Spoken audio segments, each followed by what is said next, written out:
بسم الله الرحمن الرحيم نحمده ونصلي على رسوله الكريم أما بعد. So Alhamdulillah, we've reached by hook by crook the last chapter of Sahih Bukhari. It's even embarrassed to say the name on our tongue. Nonetheless, Alhamdulillah. So باب قول الله تعالى ونضع الموازين القسط ليوم القيامة وأن أعمال بني آدم وقولهم يوزن. So we'll do the final hadith inshallah everybody, but the bab is quite long and then sometimes we'll explain later on inshallah. So before we start, we have to do clarify a few things. One is مقود رحمة الله عليه. صار في فقه. Yes. مقود رحمة الله عليه says ومن لم يجد الماء فإنه يتيمم بالصعيد. So when there's no water, you can do tayammum. So Mufti Ashraf Usmani rahmatullahi alayhi, he used to teach the second part of Sahih Bukhari. So I think Mufti Taqi Sahib rahmatullahi alayhi, hafidhahullah, he used to teach the entire part. He got really busy, so then he delegated the second part to him. So in the last lesson, he says, okay, और वैसे भी हम तो सिर्फ तयम्मुम की तरह है. Our lessons is like tayammum. Mufti Taqi Usmani Sahib hafidhahullah, he's the water, and we're just taking his place. And when you don't have water, you can also do tayammum. So, and he said in reality, the soil actually makes things even more dirtier. If you put dust on your hand, it actually makes it more dirtier. But Allah's mercy is that even if you put the soil on you, it becomes a mutahhir. So hukman inshallah, all the sincerity of the talab of all the students, inshallah become mutahhir. And if he says that for him, Mufti Kizab come to him, he's saying that. So what are we really? So I think Prophet sallallahu alaihi wasallam, he talked about haqqu bi shak min Ibrahim. So if he's saying that nahnu haqqu bihi, I think the more the masala that suits us is وَلِبَاسُ تَقْوَى ذَلِكَ خَيْرٌ. No, libasu taqwa is what's libasu taqwa? You have khashya, you have iman, you have samtul hasan. So we don't have these things. So our masala is more like jamaatul urat. So really we should be doing ikhfa, khafi. No? If we're naked, so we're naked with of akhlaq. We are ari and al-akhlaq and al-iman and samtul hasan. So our jama'ah is actually makruh. So that's why I have to keep it a bit quiet. Nonetheless, sometimes Mujahid rahmatullahi alayhi mentions that Abdullah ibn Abbas radiyallahu ta'ala anhu, he said to Sayyidina Jubair, one of his students, Hadith, you speak to the people. So Sayyidina Jubair rahmatullahi alayhi, he obviously said, Uhadith wa anta hahuna, like how can I speak? So the great ulama, so how can we do this? So he said that awalaysa min ni'matillahi alayka an tuhadditha wa ana shahid. I do bayan. So if you make a mistake, that's my characters. So that niyyah inshallah we'll record it and we'll do it inshallah. And if mistake, then we get corrected. We talib in many ways, we takrar. We see this whole year doing takrar, or even less than takrar, trying to trying to figure out tarjuma of the hadith. So inshallah. Now one thing I used to always have the question is, how come okay, all of this material we cover throughout the different years from first year, second year, third year to the end, but the whole last lesson to do it in such detail, like we don't do the whole Bukhari like this. We do some parts, we do a lot of kalam on the ruwat, some part on the sanad, some part on the masala. So I had this but then I thought, you know what, the ulama before have done this, so they know better than us. Mala Masila Khan Sahib rahmatullah alayhi, Hani rahmatullah alayhi, Khalifa has got we got 4 volumes on Bukhari, Kitab al-Iman and Kitab, and the last hadith, his last dars is actually 1 volume. So say, okay, if they can do this, that means there's some precedent for it. I don't know why, but this is the following their footsteps. Inshallah, we'll do this. And also, inshallah, these lessons are too hard. This part is a bit too difficult for normal students, which are the other parts. The students see the last part, which is easier part, we'll do in front of everybody. Inshallah, that will inculcate zeal in them, a bit of shawq, a bit of tashweeq. So inshallah, that's why we're doing it here. And also other people, if somebody watches this video, they can say, well, you know what, they do study to some depth in what you say. It's not just a big, it's not a waste of time. They actually go quite detail in different things, so they can get an appreciation of what's going on. And the whole a year and a half, 2 years have gone by. So we try to keep check on our nafs and our niyyah. But there's a dua the Prophet sallallahu alayhi wa sallam, Allahumma inni astaghfiruka min kulli, not the Prophet sallallahu alayhi wa sallam, some of the Sahaba, some Tabi'un, other Salaha, inni astaghfiruka min kulli amalin aradtu bihi wajhak. So I try to have it sincere for your sake. We human beings, we got all these wasabis. So inshallah Allah forgives wasabis, but nonetheless, فَخَالَتَنِي مَا لَيْسَ بِفِيكَ مَا لَيْسَ لَكَ. So some of wasabis came, introduced istighfar, tawbah. So Allah, please forgive us. It's only your mercy. Worst case scenario is if Allah says 2 years of effort go down the drain. We say even if Allah goes down the drain, say Allah, at least for 2 years, we didn't commit zina in that time. We didn't commit theft in that time. That's the name of Allah subhanahu wa ta'ala. Qabul is very far. But if you say, well, I can't we didn't do sins in that time because riyaz is a sin. The qabul is a sin. The hijab is a sin. But at least the Zahiri sins we stayed away for 2 hours, 3 hours a day for 2 years. So inshallah, even as a name of Allah subhanahu wa ta'ala, that much is done inshallah. My father, this is a story. My father, rahimahullah alayhi, he was a kuliman. In Arabic, a kuliman is when he was younger, first started off. So basically, they came from India on a boat. Like, they weren't refugees, but they left from India thinking there's a partition in the Hind. So what's happening here? Some people stayed, some people went to Pakistan, some people thought. So my grandfather, my father, they came over. They got on a boat. They reached, I think, Geneva, Italy. They said, nah, we don't like it here. Got another boat. Went to England, a bit too cold. Southampton, they landed in Southampton. Said, nah, doesn't like it here, too cold. Some people liked it, they stayed here. They went to got another boat, went to Barbados. Some people liked it there. Some said, we don't like it here. They went to next boat, Panama. There's a group of people from our villages, near to our villages. So that's how some people end up in England. From that same village, some people end up in England, some people end up in Barbados, some end up in Panama. So when he first went, how do you make money? So he used to go and beg people in the shop, please lend me some goods. I'll sell it. I'll take it, suitcase. And then he used to just get in a bus, go in the countryside, sell it again for a bit of profit until people give him credit. And every week go and collect the money. So they say you got a shirt, £30. So he'll buy it from the shop, £25. Then put some shirts in the suitcase, get in a bus, go to the countryside, the villages, and then sell it at £35 or £40. And every week go and collect £5. Obviously, sometimes you go next week to collect some money. So he said, knock on the door and say, little boy, come out. Say, mommy home? You go inside and say, my mommy said that she ain't home. My mommy said that she ain't home. My father says something, tells the story, he says, smile. So I'm going to tell you, mommy, that your man come out next week. Yes? I tell you, mommy, that she ain't at home now. When she come home, tell she that your man come out next week. So if a person can be so like no one and say, look, we know he's lying, we know she's lying, it's just a matter to go away. So inshallah, we say, wallah, accept from us. If human being can have that karam and tajawuz, we hope Allah subhanahu wa ta'ala that he also. This tajawuz from all the shortcomings that we've done over the last 2 years, and even more in terms of the whole syllabus and the taqsir in the hadith of Rasulullah sallallahu alayhi wa sallam. So moving on, as I mentioned before, the detail we have in here is too much. You can't be done in every single hadith, so you don't want to deceive anybody that is how we teach every single hadith. But every single point is taught in some part of the syllabus or not. So nahwa must start taught in nahwa, balagha must start taught in balagha, aqidah must start taught in aqidah, some asani. So all these things are taught in different places. But I guess khidamuhum is trying to finish off. We do try to put everything together. This as the ulama before have done. Okay, so bismillah, we're talking the Tërjëmë al-Bab. The Tërjëmë al-Bab, it says, باب قول الله تعالى ونضع الموازين القسط ليوم القيامة وأن أعمال بني آدم وقولهم يوزن. So inshallah, we're trying to go through all of these bit by bit, inshallah. So the first thing is مناسبة الباب بما قبله. So this bab, how is it linked to the abwab before? What's the connection? So the connection that we have here is, there's a few of them. I like this one the easiest. Let's look at this one. Let me look at this one first and explain further. So if you look at the whole kitab, the kitab starts off with Kitab al-Iman, correct? Now after Kitab al-Iman, we have the whole book, and then we finish off with Kitab al-Tawheed. Yes? So it's called Kitab al-Tawheed. And if you look at it, I think in the Hashia, Manaqasnadu rahmatullah mentions from somebody that this is equivalent to ilahiyat. So in Aqidah, you have the ilahiyat, you have the sam'iyat, you have the nabuwat. So you can say that this Kitabul Iman, remember the majority, the main masla was basically, is A'mal, is Iman murakkab or not? Is it Amal or not? And that masla regarding the irja. And then he went on here, finish off. So basically Iman was split into 2 parts. So the first is regarding to one particular masla. And in here the main masla was kalam. Majority was kalam and the sifat. Now if you look at the beginning, before Kitabul Iman we have Babu kayfa kana bad'u wahyi ila Rasulillah sallallahu alayhi wa sallam. Yes? So basically, how do we get knowledge? So he started off with Bad'ul wahyi ila Rasulillah sallallahu alayhi wa sallam. And at the end, the last part of Kitab al-Tawheed, majority of it was Sifatul Kalam. Before that, you have the Sifat of Allah subhanahu wa ta'ala and a few other things. But main one was, this is the last part. So he's saying, look, you see the structure. And then before that, some have said that Innamal a'malu bin niyat is not really linked to that bab. It's basically like a ibtida. To start off with you, make sure you have your niyyah sahih. And the last bab here, some have said that this is not really linked to the Kitab al-Tawheed. It's basically a tatimma, like the Khafarul Majlis. You understand? So the first hadith, Innamal a'malu bin niyat, is there to start off. Make sure you do tasiyah of niyyah.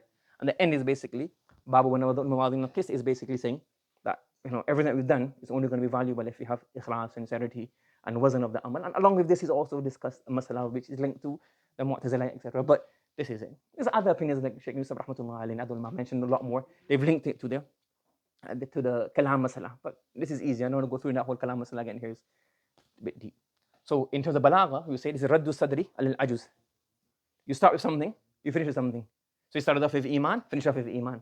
Before iman, you had but wahi, and the part of wahi is kalam. So start the same way, like a circular theory of doing bayan. Another one also husnul khitam. You finish with subhanallah wa bihamdi subhanallah al-azim. And you start with innamal a'malu binniyat. So husnul khitam, husnul baratul khitam, husnul ibtida, husnul khitam. So that's the easiest way of doing tatbiq between all the abwab. There's all the others. Allama Kashmir rahmatullah alayhi has gone on to mention different ways, but again, there's a bit more deep. We don't want to get into that at this moment. Now, again, I don't know. Again, I'm a student of knowledge. So I don't know. So just a question I have. It's interesting that, like in Bukhari, we go so deep into the rabt of the ayat and the rabt of the abwab and the hadith of the bab and all that. But we don't see that like that deep in Quran. We find that Hazrat Hanafullah has got bayan al-Quran. There's also another one. There's another one in Arabic. Remember one? Nazm al-Durad fi tartib ayati wa suwar. That's got some of it. But it's funny, interesting. I don't know why. Maybe the ulama know more than me, so I don't know. But like we go really deep into trying to understand the maqsood and the tarajim of Bukhari. And we do tafsir, but in terms of like the rabt of the ayat and the tatbiq between that, we don't see that much. So I don't know. Maybe if I get a bit more knowledge later, I can figure out why this happens, and maybe I can ask some ulama later on. But I have that kind of khatir. I don't understand this at the moment. Acha. Moving on, then the first part is wanada'u. So nada'u is here, this is a siqatul jam'i. And obviously, the word siqatul jam'i, we know it's referred to Allah subhanahu wa ta'ala according to one tafsir. So the word siqatul jam'i, nada'u is a mutakallim ma ghayrihi, the mutakallimun, ya jama mutakallim, whatever you call the siqa. So some say this is ta'zim, the siqa using jama' for ta'zim. Fazil Samarai, hafidhahullah, he says, if you look in the Quran, whenever you see ta'zim of Allah subhanahu wa ta'ala via jama' sigha, you will always find before or after. Obviously, we know that obviously Qul huwallahu is wahid, la ilaha illallah. So we know it's mufrad, and the noon is for jama', for ta'zim. But just to hit home that point again, ma qablu ya ma ba'dahu, you will always find a mufrad, zamir, or a mufrad word referring to Allah subhanahu wa ta'ala. So even when there's a jama', you'll find something before. Let's put this example here. So وَلَئِن مَسْحَتْهُمْ نَفَةٌ مِنْ عَذَابِ رَبِّكَ. So Rabbik is singular. وَنَضَعُ comes here. وَكَفَى بِنَا حَاسِبٍ. So you have bina here and nada'u. So this is a ta'zim. But before it comes here, right, Rabbik. And you find everywhere in the Quran, you find this uslub. So wherever there's a jama' for Allah subhanahu wa ta'ala, nazalna. So nazalna dhikra. So then before that, after you find some sigha, some dhamir, some word referring to in mufrad form. Just to keep that clear that this is for ta'zim and not for jama'. Acha. Now we're going to go through the lugha first and bit by bit. So al-Muazin, the word wazn, there's a different, this is important, keep it in mind because it'll come a bit later on. How do you define the word wazn? So Raghib al-Isfahani rahmatullah alayhi, he says, ma'rifatu qadri shay. So according to his thing, the haqiqi meaning of wazn is to understand or to recognize or to just find out the value of something or the amount of something. That's what he's saying the haqiqi meaning. Others have said, and he says, وَالْمُتَعَارَفْ فِي الْوَزْنِ إِنْدَ الْعَامَّةِ مَا يُقَدَّرُ بِالْقِسْطِ وَالْقَبَّانِ. Basically mean, like, so even though the word wazn is to encompass, to measure something, when you use in our urf, it means like, you know the scales you see in front of the courts. So you have there's a drawing coming up later on. Yes? And there's a third meaning, which is like a majaz meaning. This is the way he's going down it, is iqamatul adl, to establish justice. So he's saying that these are three meanings. It seems that this is the majaz meaning, this is the haqiqi meaning, or these two haqiqa, this is muta'araf. It'll come up later on when we get to the masala. So if you look at it here, now wazn can be haqiqa. So if you look at the meaning, one is haqiqa meaning, and that means muqabalatul ajsad bil ajsad. How the Arabs used to weigh something before. You have that scale in your hand. On one side you put something weighing 5 kilos, something this side apples. So you weigh up against 5 kilos. So you get the jasad of 5 apples or 10 apples, whichever way, and then the 5 kilogram on this side. And then you make sure it gets even up. When it gets even up, then you say this is what we then wazantuhu bi shay. That's a haqiqi meaning. Another haqiqi meaning, according to, is this haqiqi meaning or majazi meaning is going to come up later on, but another meaning someone has mentioned the haqiqa is just to measure something. Just to measure. That's another meaning. And then the majaz is then, the majaz, a kinaya, using loosely, is iqamatul adl, just to establish justice. So this is the metaphorical meaning. So far so good? So this way is. So we have this. Correct? Now, this is called the amud, the fulcrum. And then these are called the kiffa, the 2 plates. Correct? And then this is called the qabbun, the beam. you balance it on. And this whole thing here is called, yeah. Now, just one thing here is the lisan. The lisan is not mentioned here, but do you know, like, for example, here, when this goes up and down, you have like a piece of like a, and that will move. It's like when you go this way, you go like this, and then you go like this. That's called the lisan al-mizan. Now, from my understanding, I've heard enough people that are saying that they use the word lisan al-mizan as, like, lisan means tongue. I've heard, like, some people doing this shara, the lisan al-mizan, but I don't think that's right. Again, I might be wrong. If I'm wrong, somebody correct me, inshallah. But if you look in the books, and if you look here in Qamus al-Wahid, Wahid al-Zaman, he says lisan in Urdu, तराजू की डंडी के बीच लगा हुआ लोहा जो तोलते वक्त दाएं बाएं झुकता है और वजन बताता है. So lisan is like a metaphor, meaning that tool which explicitly tells you this is more or this is more. So when you say lisan al-mizan, even the hadith, the word lisan doesn't mean it has a tongue and it talks. The word lisan al-mizan is basically this thing here. When it goes this way, it'll go this way. It'll go this way. So to translate lisan al-mizan as a tongue is not. It's really the, I don't know, I cannot find a word in English for it. You can probably find it. You know where? No? Acha. Yes, so the lisan al-mizan, this doesn't let us see. I think this is what it means. Could be wrong. Yeah. But this is what it is. Is lisan also literal tongue? I don't. Acha. And this whole thing is called a mizan. Correct? It's called a scale. However, this thing that you measure on one side is also called a mizan. The comparison, the weights that you have, that's also called mizan. Are you following? So the mawzun. And some also, this, if you look at it here, yeah, so al-awzan allati yuzanu biha. The 5 kilos, the 1 kilo, the half kilo, the 1 pound, that's also. And this, the thing on this side is also called mizan. The thing you put inside. That's also called mizan. So it's a bit loose and a bit broad, this istimal. Now, al-mawazin, what's the mawazin? It's jama'. So the first question here is jama', is it the plural of mizan? For example, miftahun, the mafatih. So scales, it's tool, ala, ismun ala. Correct? So ism miftah is a key, it's ala. And the plural of mizan is mawazin. Miftah, mafatih. So manada'ul mawazin al-qist, ay scales. Here, this is probably the dominant meaning in this ayah. But other places, when the word mawazin is used, some say mawzun is a plural of mawazin is a plural of mawzun, not mizan. Dalil, majnoon, majaneen, mamluk, mamalik. Are you funny? So in this case, the mawzun is now, so for man thaqulat mawazinuhu, ay man thaqulat amaluhu al-mawzun. One tafsir. The other tafsir is man thaqulat mawazinu, meaning his scale, his kiffa goes down. So either his amal itself is heavy, or the thing being weighed is heavy. All these are majaz, and they're all very loose, close meanings anyways. Achha. Now, the word, so we know what mawzun, mawazin, or mizan, mawazin. However, the word mawazin here is jama'. But is the jama' haqiqa? So a word has a sigha and a madda. A sigha and a madda. Sigha means it's mufrad, muthanna, is jama'. And has a meaning. So wazana yazinu is a madda. So for example, like a verb. So for example, he said ijlis. So the madda is jalasa yajlisu julusan. Julus is the madda. And the sigha is if'al. So even here, the jama' mawazin is that the sigha is a plural sigha. And the madda is wazana yazinu. So is this sigha haqiqa, is it majaz? The same we have nada'u is what? Mutakallimun. And we said it's plural, but it actually refers to what? Ta'zim, singular, but it's ta'zim.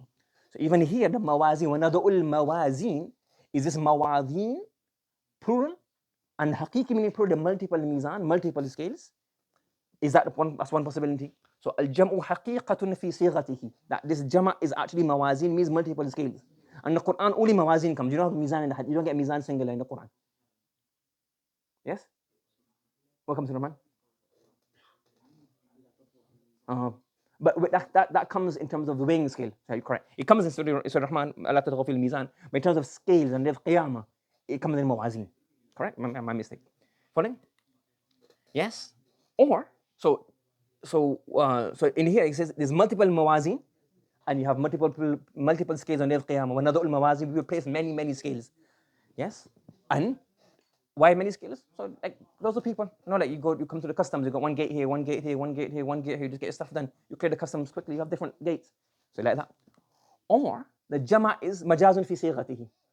Is one scale, but is expressed via plural. Why? Li ta'zim. The reason being is, we go down this tawjih, is because in the hadith where we see this, وَبِهِ وَرَدَ الْحَدِيث. In the hadith, you see the word, you see the hadith later on. All the hadiths which have the word wazn, the mizan, they don't have mawazin, they have mizan. So that's why some say, well, the mawazin is actually a plural word, but it's majaz and actually means one single mufrad. But it's plural because of ta'zim. So the sighatul jama' is for ta'zim. So okay, so we know what mawazin, we know what wazn means. We know what mawazin is. It's a plural sighatan. But what's the murad? Is it haqiqah that there are multiple scales? Or is it mufrad? Is it mufrad one scale and it's used as a plural because of ta'zim? This is the opinion of the ulama so far. We'll discuss all these implications later on. Let's get the so وَنَضَعُ الْمَوَازِينَ الْقِسْطِ. When it comes to al-Qist, so you have qasata yaqsitu qistan, which means to do adala, to be just, to be fair. Yes? يَأْمُرُونَ بِالْقِسْطِ. He commands you to enjoy justice, goodness, fairness. Fine? Now, when you say so, when you say وَنَضَعُ الْمَوَازِينَ الْقِسْطِ, it's qasata yaqsitu qistan. And qistan is masdar. So how is it? What's the tarkib? What's the i'rab? وَنَضَعُ الْمَوَازِينَ الْقِسْطَ. So we say here the masdar is masdarun wusifa bihi al-mubalagha. Like the easy example, Zaydun adlun. You have a masdar. You make the masdar is a nat, as if it personifies the whole of justice, the whole of justice, the whole of sidqun. So for example, sa'iqatul adhabil hun. So hun is the masdar again. So al-adhabil hun is man'ut nat, mawsuf sifa. And hun is a masdar. It's not an adjective, it's not ism fa'il, ism maf'ul, ism mushabba, but you use a masdar as a nat because why? It's mubalagha. So like extremely, totally, 100% fair, without any fair or favor. You understand? You fine? So that's why qist is masdar, but it's a nat. That's the one i'rab. That's the i'rab that we're going to go with. Acha. Other opinion is we go down, we say that is the mudhaf is mahzuf. أي وَنَضَعُ الْمَوَازِينَ ذَوَاتِ الْقِسْطِ. And dawat is like dhu. And the word dhu we done in kubra, we done anything that dhu is added on to jawamid or jamid nouns to create the adjective meaning. So for example, if you say here, so shawka, yes? وَتُوَدُّونَ أَنَّ غَيْرَ ذَاتِ shawka. So instead of saying the sifat mushabba, the ism fa'il of shawka, you put ذات shawka. Yes? So when I'm saying, instead of saying, for example, salih, say dhu salah. What's the benefit of that? It's balagha. But you can have the dhu onto a jamid non-mushtaq to get the meaning of an adjective, to extract the adjective meaning. That's what dhu is used for. So that's another way of doing it. So far so good? Any questions? Acha. Now, another word we have qasata. So the previous one was qasata yaqsitu qistan. Both are daraba yadribu. But the masdar is what? Qist. And another one is masdar is qastan. Qasata yaqsitu qastan. And this means jara, to do oppression, to be unjust, to be wrong. What comes in the Quran? وَأَنَّا مِنَّا الْمُسْلِمُونَ وَمِنَّا الْقَاسِطُونَ. Opposite of Muslims is qasit, meaning they're unjust, unright, they do wrong, commit evil. وَأَمَّا الْقَاسِطُونَ فَكَانُوا جَهَنَّمَ حَطَبًا. So this qastan is now a different meaning. So you can have one word with different meanings. For example, يَسُدُّونَ عَنْكَ الصُّدُودَ. So يَسُدُّونَ عَنْكَ الصُّدُودَ, this is sudud is a different meaning than يَسُدُّونَ عَنْ سَبِيلِ اللَّهِ. يَسُدُّونَ سَبِيلِ اللَّهِ means you stop other than the path of Allah subhanahu wa ta'ala. And then we have here sudud, it means they refrain from you, retract from you. So different meaning sudud. You have, for example, and then that's like this is quite a different meaning. You have, for example, shukranan, slightly different. So you have different masadir, slightly different variations. These two masadir give an opposite meaning. But nonetheless, you have that precedent in Arabic language. You have a different masdar, gives a different meaning. Fahim? Yes? Acha. Now, if you take the bab if'an, aqsata, then it's adala fil qismi, fil qismati wal hukmi, waffal huquq. So if you take a bab if'al, then the bab if'al gives the meaning of to be just. So what we say here, al-hamzatu yasal bil ma'na. When you have a mujarrad word, if you take a mujarrad word into mazid fi, you add hamza. So one of the meaning of bab if'al is to remove the meaning of the root. So for example, another example comes in the hadith. For example, easy example is ashkaytuhu. The shakani, ashkaytuhu. He came and complained to me that I got a problem and I helped him out and I removed what his problem was. So ashkaytuhu. Similarly, a'adhartuhu. I removed his udhr. It comes in the hadith. The Prophet sallallahu alayhi wa sallam said, أَعْذَرَ اللَّهُ إِلَى امْرِئٍ أَخَّرَ أَجَلَهُ حَتَّى بَلَغَ 60 سَنَةً. Meaning, from this, I leave no udhr for him. If Allah subhanahu wa ta'ala gives you life until 60 years, what were you waiting for? Isn't it, oh, I was a bit young, 20, I thought I was going to get married, start a business and then get settled down. You're 60, like, what more did you want? So if Allah gives you age until 60, it's like, no udhr left for you. So أَعْذَرَ أي أَزَالَ أُذْرَهُ. Yes, we've done this in the Sugra fi Tasrif and Usa fi Tasrif, but we've done it in Miftah of Jurjani some years back. So if you look at the word qist again, we have qasata yaqsitu. If it's mujarrad, it can be qastan or it can be qistan. Qastan with a fatha is jawr, oppression. And qistan is a adl. And aqsata, mazid fi, is also in the meaning of adl. So far so good? Acha. Next one is وَنَضَعُ الْمَوَازِينَ الْقِسْطَ لِيَوْمِ الْقِيَامَةِ. In لِيَوْمِ الْقِيَامَةِ, we have two possibilities. One possibility is that lam is حقيقة في معناه. What does lam mean? Illa, reason, purpose, goal, objective. Correct? So it says وَنَضَعُ الْمَوَازِينَ الْقِسْطَ لِيَوْمِ الْقِيَامَةِ, because yawm is a maf'ul fi. Like you don't do something for Friday. You do something for the A'mal of Friday. You could do something for the Salah of Eid. So he says, وَنَضَعُ الْمَوَازِينَ الْقِسْطَ لِيَوْمِ الْقِيَامَةِ. So he said the lam is حقيقة. And it will mean here, وَنَضَعُ الْمَوَازِينَ الْقِسْطَ لِأَهْلِ يَوْمِ الْقِيَامَةِ. So we will establish and put the scales down for the people of the Qiyamah, meaning al-ins wal-jinn, wa-thaqalan. So we will put the scales for them. Another possibility is, the lam is majaz. بمعنى في. أي وَنَضَعُ الْمَوَازِينَ الْقِسْطَ في يوم القيامة. Yes? That's very boring. The Quran is much more eloquent than that. We have tadmeen. What does tadmeen mean? Tadmeen means, look, when you have an obvious meaning, there's no point telling the obvious. You're supposed to know this. So let me go away from the obvious, and you understand the obvious subconsciously, and I add in a bit of flavor to this. So when we say وَنَضَعُ الْمَوَازِينَ الْقِسْطَ, if you say lam is actually for ta'leel and reason, say لِأَهْلِ الْمَحْشَرِ لِأَهْلِ يَوْمِ الْقِيَامَةِ. That's one meaning, because we know what lam has that meaning of purpose, reason. And if you say yawm al-qiyamah, it has a meaning of what? Fi. So if yawm means time, and lam shows the meaning of reason, purpose. So it's saying, وَنَضَعُ الْمَوَازِينَ الْقِسْطَ يَوْمَ الْقِيَامَةِ. You've only got one meaning in there. The ijaz. Let's make it brief, more succinct, and more deeper meaning. What's the more deeper meaning? وَنَضَعُ الْمَوَازِينَ. Now we have to say it in English. وَنَضَعُ الْمَوَازِينَ الْقِسْطَ يَوْمَ الْقِيَامَةِ لِأَهْلِهِ. It's too long. عرض الإيجاز ونضع الموازين القسط لي you understand إلا يوم القيامة you understand مفعول فيه. And I say you do تضمين. أي so you take the lam from here, the يوم القيامة from here, you get تضمين, and you get a more comprehensive meaning. Kill two birds with one stone. فاهم؟ अच्छा. Next مسألة we have وأن أعمال بني آدم وقولهم يوزن. Now the question that people raise here is أن أعمال is plural and قولهم is singular. If it was Quran, I would have gone into it. But in some books, it says Qabisi and other Jama'ah, they have both of them as plural. So, وَأَنَّ أَعْمَالَ بَنِي آدَمَ وَأَقْوَالَهُم. So, if you're not sure the nuskha, then no point going into all the depth of it. Yes. That's simple. Now, قال مجاهد. So, in that other nuskha, وَأَنَّ أَعْمَالَ بَنِي آدَمَ وَأَقْوَالَهُم. So, then there's no that. What he's trying to prove here, we'll do that later in the Mas'aleh of the Bab. Just understand that the Tarjumah, the thing. وقال مجاهد القسطاس العدل بالرومية. So he's saying here, the Mujahid says that the word Qustas is actually a Latin word. How do you pronounce this? You know pronounce this? You probably know Latin? You don't know Latin? I thought you know Latin. English is so good, Latin would be very good as well. You learn Latin to learn. You know, because if you learn Farsi, and your Urdu is good because a lot of the Farsi words come into things. So I thought you know Latin, that's why your English is so good. So yes, so he says here, pronounce this word, you know how to pronounce it? I thought it took your tongue, one of the words you use every day in your language.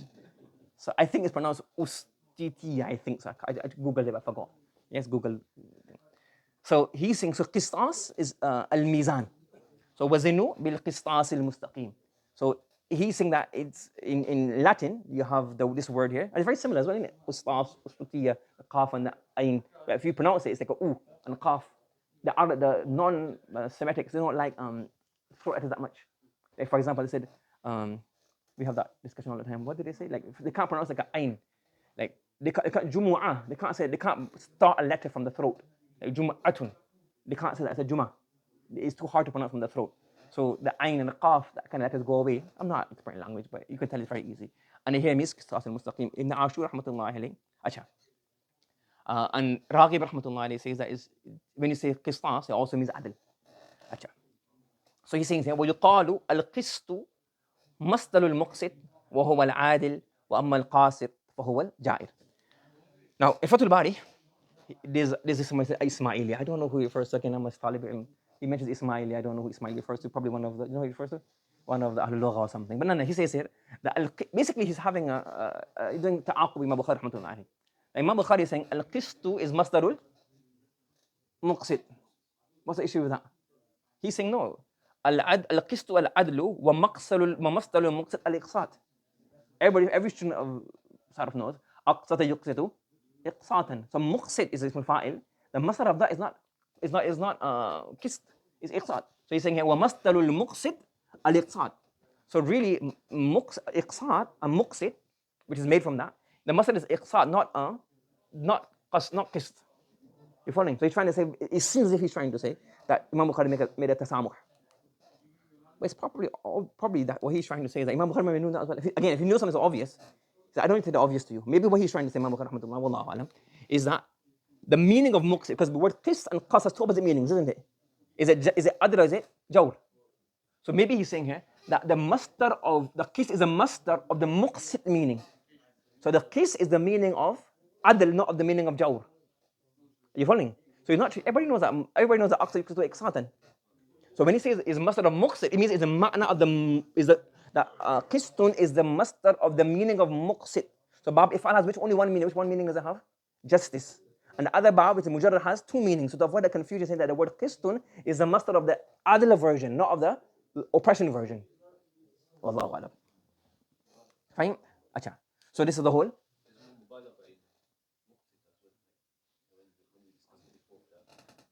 زيادة اللفظ ولا زيادة المعنى possible. So this is the whole thing. باب قول الله تعالى ونضع الموازين القسط ليوم القيامة وأن أعمال بني آدم وقولهم يوزن وقال مجاهد القسطاس العدل بالرومية ويقال القسط مثل المقسط وهو العادل وأما القاسط هو الجائر. So Jair is the one who does jawr. So that's the whole topic of the hadith, the ترجمة. Understood? Any question regarding that? Aisha. Now, what is the masail in this ترجمة الباب? What is Imam Bukhari رحمة الله عليه discussing? So there's a few masail. I'll go from the easy ones first. The first masala is المعرب في القرآن. So Mujahid says القسط العدل بالرومية. So he's saying that the word adl is expressed using, so qistas is basically a Latin word. It's a Latin word and it comes in Quran. So then the masala is, do you have Latin words in the Quran or not? So ما وقع في القرآن بغير لغة العرب. That's called معرب. So it's bab taf'il, it made Arabicized. So do you have mu'arrab, meaning a non-Arabic word in the Quran? Yes or no? This is a bit khilaf. So some say no, it doesn't happen. Imam Shafi rahmatullah alayhi, Abu Ubaidah Ma'mar ibn al-Muthanna, one who the Quran, and he was Mawla Banu Taym, he's from the Quraysh. He's he linked to the Quraysh. And also Imam Tabri rahmatullah alayhi. It seems Tabri's qawl is muhtamil of different perspectives, but nonetheless Imam Shafi and Abu Ubaidah Ma'mar al-Muthanna, who are probably Ahlul Lugha, they say no. Everything in the Quran is Arab. There's nothing but Arabic in the Quran. Some say no, you don't have it in the Quran. You do have this in the Quran. What do we have? Amr ibn Shurahbil, Ibn Jubair, Wahb ibn Munabbih, all of these guys have the opinion that you do have this in the Quran. Dalil? What's the argument for Imam Shafi and the Jama'ah? Inna anzalnahu Quran Arabiyya. The Quran is qat'i. Second one is bilisan Arabiyyin mubin. And then you have a lot of others. وَلَوْ جَعَلْنَا قُرْآنًا أَعْجَمِيًّا لَقَالَ لَوْ لَا فُصِّلَ آيَاتُهُ. If it was non-Arabic, they say, well, if we don't understand it's non-Arabic, give us Arabic. Yes? And Abdullah ibn Abbas, he got a few opinions. He said, أَجِبْ الشَّيْطَانِ بِالْحَبَشَةِ. Then Mujahid says, القسطاس بالرومية سجيل بالفارسية. So they say, there are, so basically, they're using the Quran, and the people who said that it does occur, they're using the aqwal of Abdullah ibn Abbas and his students to say, well, they're doing tafsir, saying this non-Arabic word is in the Quran. This word actually non-Arabic. You following? So what we say here is that there's a jama' bain al-qawlayn. One is al-qawl bin-naql. What's qawl bin-naql mean? That it was a non-Arabic word, and then it became Arabic. For example, like feel is peel is in for Persian is an elephant, and it became in Arabic. And the other opinion is qawl with tawarud. So one is, these were actually non-Arabic words, came into the Arabic language. Now it's Arabic, it's done. Like for example, gharrada. So gharrada means to tweet. Now it's an Arabic word, taghrid.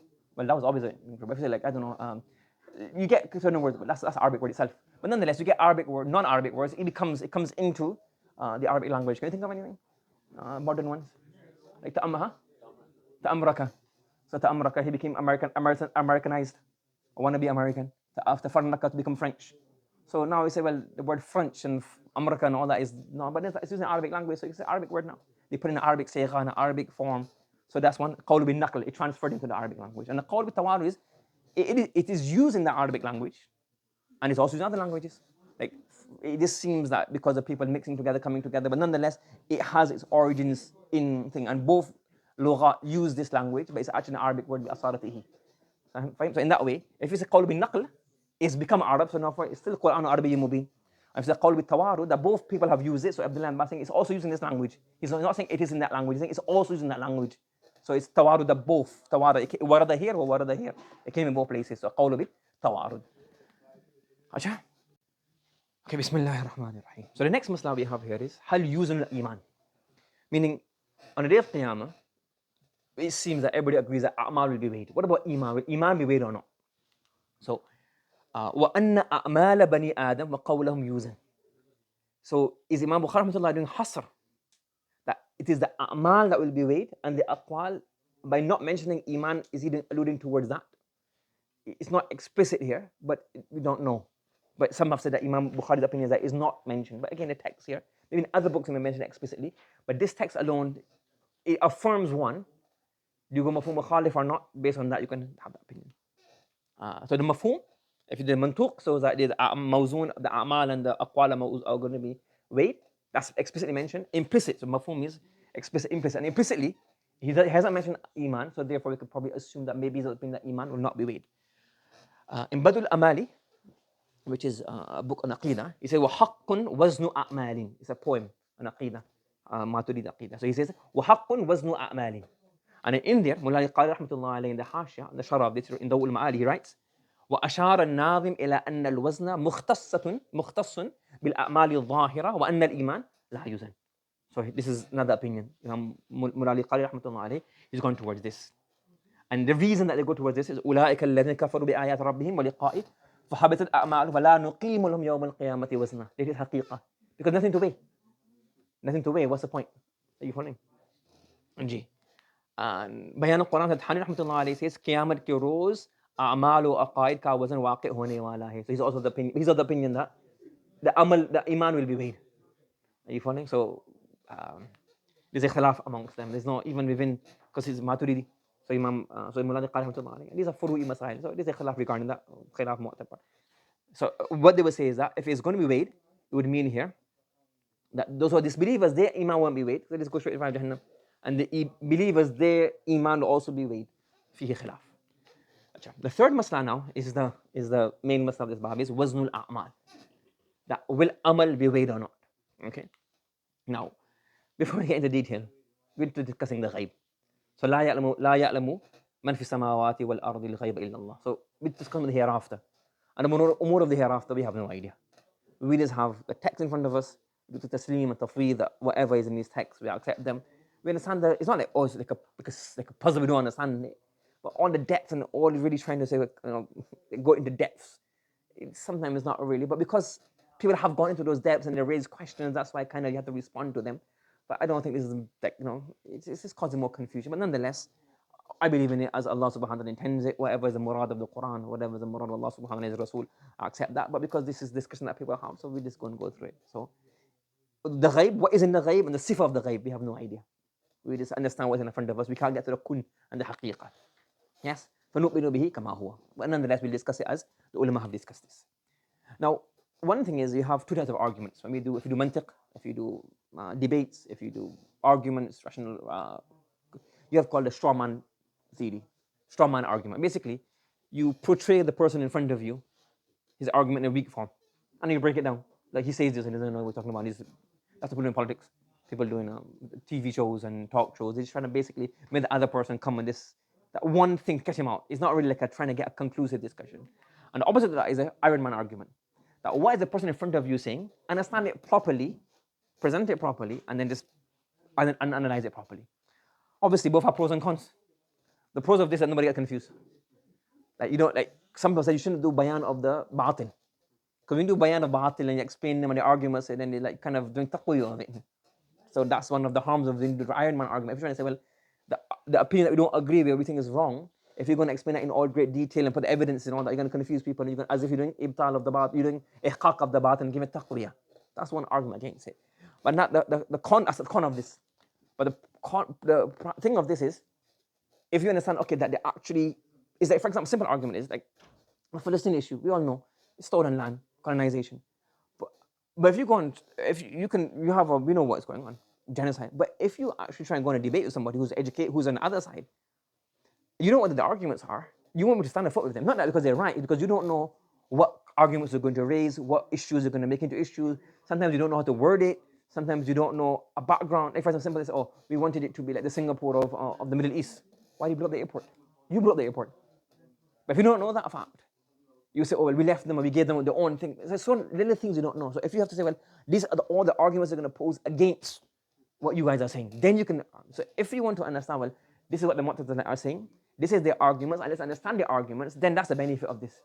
And the con of this, the strawman argument is, if you think, "Oh, it comes in the Quran," yeah, but you don't even understand what we're talking about. And they say, "Well, this comes in the Quran. This comes in the Quran. Why do we believe in this? What are you gonna do? You start."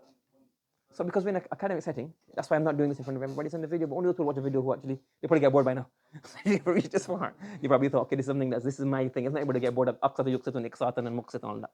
So we're going to go into detail, understanding their arguments properly, so that we can then understand where the real discussion is. Yes. So what are the different opinions in this bab? So the mutaqaddimun, if you look at the earlier scholars, what do they say? So for example, Abdullah ibn Abbas radiyallahu ta'ala in Shu'ab al-Iman, there's a riwayah from him saying, al-mizan lahu lisanun, meaning that thing, wa kiffatan, two sides that you weigh. So his opinion mentioned in Shu'ab al-Iman is, he says the opinion is like a mawzu, what we have, what the people used to use in the markets in Arabia. Obviously the sifa is going to be different, but something like that is going to be there in the Qiyamah. We will be lahu lisanun wa kiffatan. Acha. Hasan al-Basri rahmatullah alayh, Imam Lalkai rahmatullah alayh, he mentions Imam Hasan al-Basri rahmatullah alayh's opinion, and he says same thing, lahu lisanun wa kiffatan. So the mutaqaddimun from these people, they have said that no, they're looking at the meaning that, oh, this is a scale, it has a lisan and it has a kiffatan. This is what their opinion is.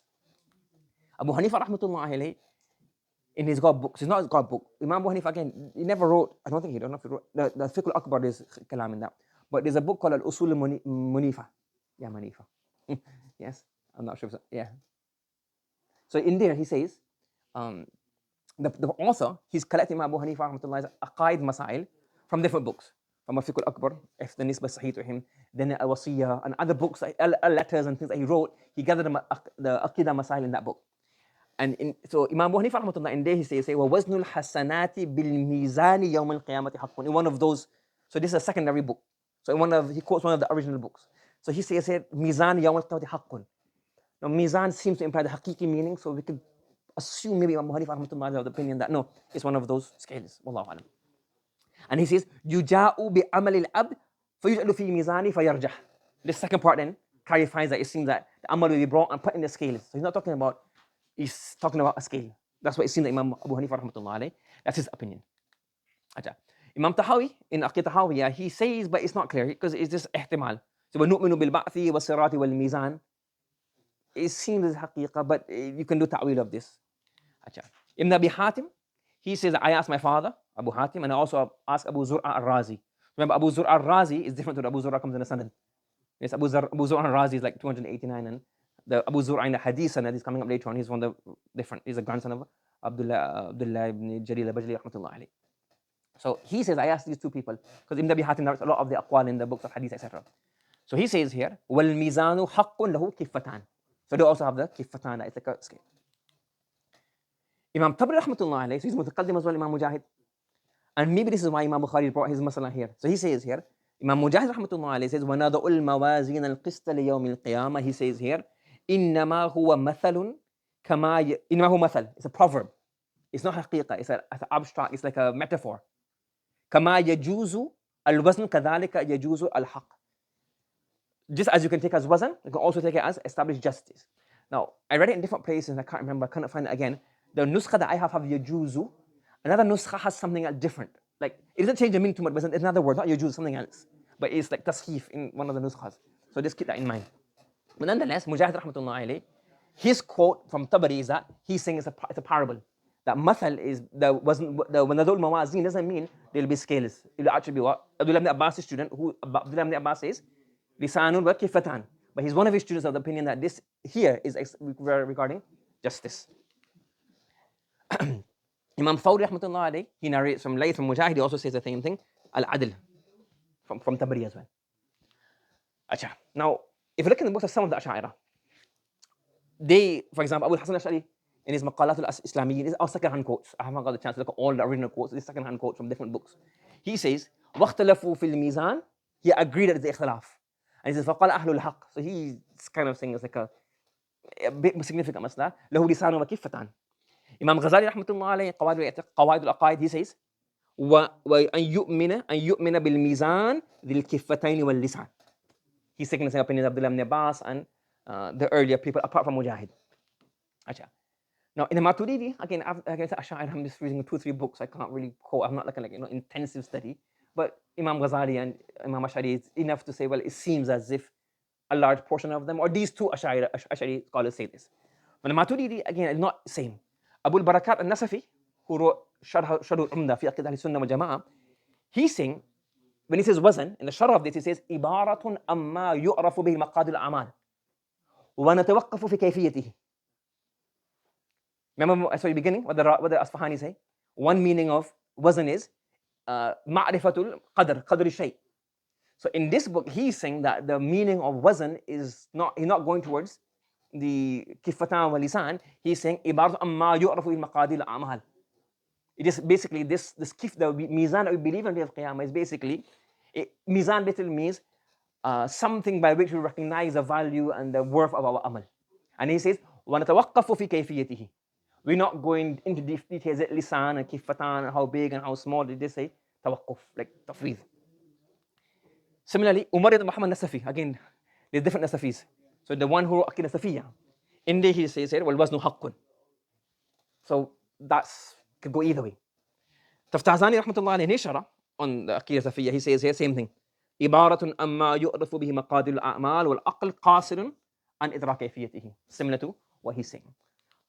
Yes. However, Ibn Humam, Sahib al-Fath al-Qadir, in Musayara, he writes, والميزان حق ميزان وهو حق, and he says ووجهه أنه تعالى يحدث في صحائف الأعمال ثقلا بحسب درجتها. So now he's saying that there's the mizan al-haq, and Allah will get the sahaif, and the sahaif will become heavy, and then it will be weighed. So he seems to go towards kifatan wa lisan. So again, the Maturidi scholars, the ones that I've seen, I can't say scholars a bit too, I've not done enough research, but nonetheless, he's saying he's gone towards lisanun wa kifatan. It could, but when he says Sahaif al-A'mal, then that wording, Sahaif al-A'mal, tends to indicate that the person is of the opinion that it's going to be a literal mizan. Yeah, wait. Then there's Sharh al-Aqdah al-Adadiyya. In here, the Hashan, he says here, وَهُوَ إِبَارَةٌ أَمَّا يُؤْفِ بِمَقَدَ الْأَعْمَال, same thing here. Mullah rahmatullah in Dawul Ma'ali, he says the same thing. He says, al-aqlu qasirun an idraki kayfiyatihi wa tasawwuri mahiyatihi. We can't understand it. لأن الأعمال أعراض. And then he goes on this masala. Similar to what the Mu'tazili have said. That look, A'mal are arad. What does arad mean? You have two things. One is jawhar, one is arad. A jawhar is basically a jawhar. Anything that has a form, 3 dimensions, is called a jawhar. And an arad is basically abstracts. So abstract. You're saying amal, the person doing the amal is a jawhar. Your tongue is a jawhar. Your hand is a jawhar. Your jabha is a jawhar.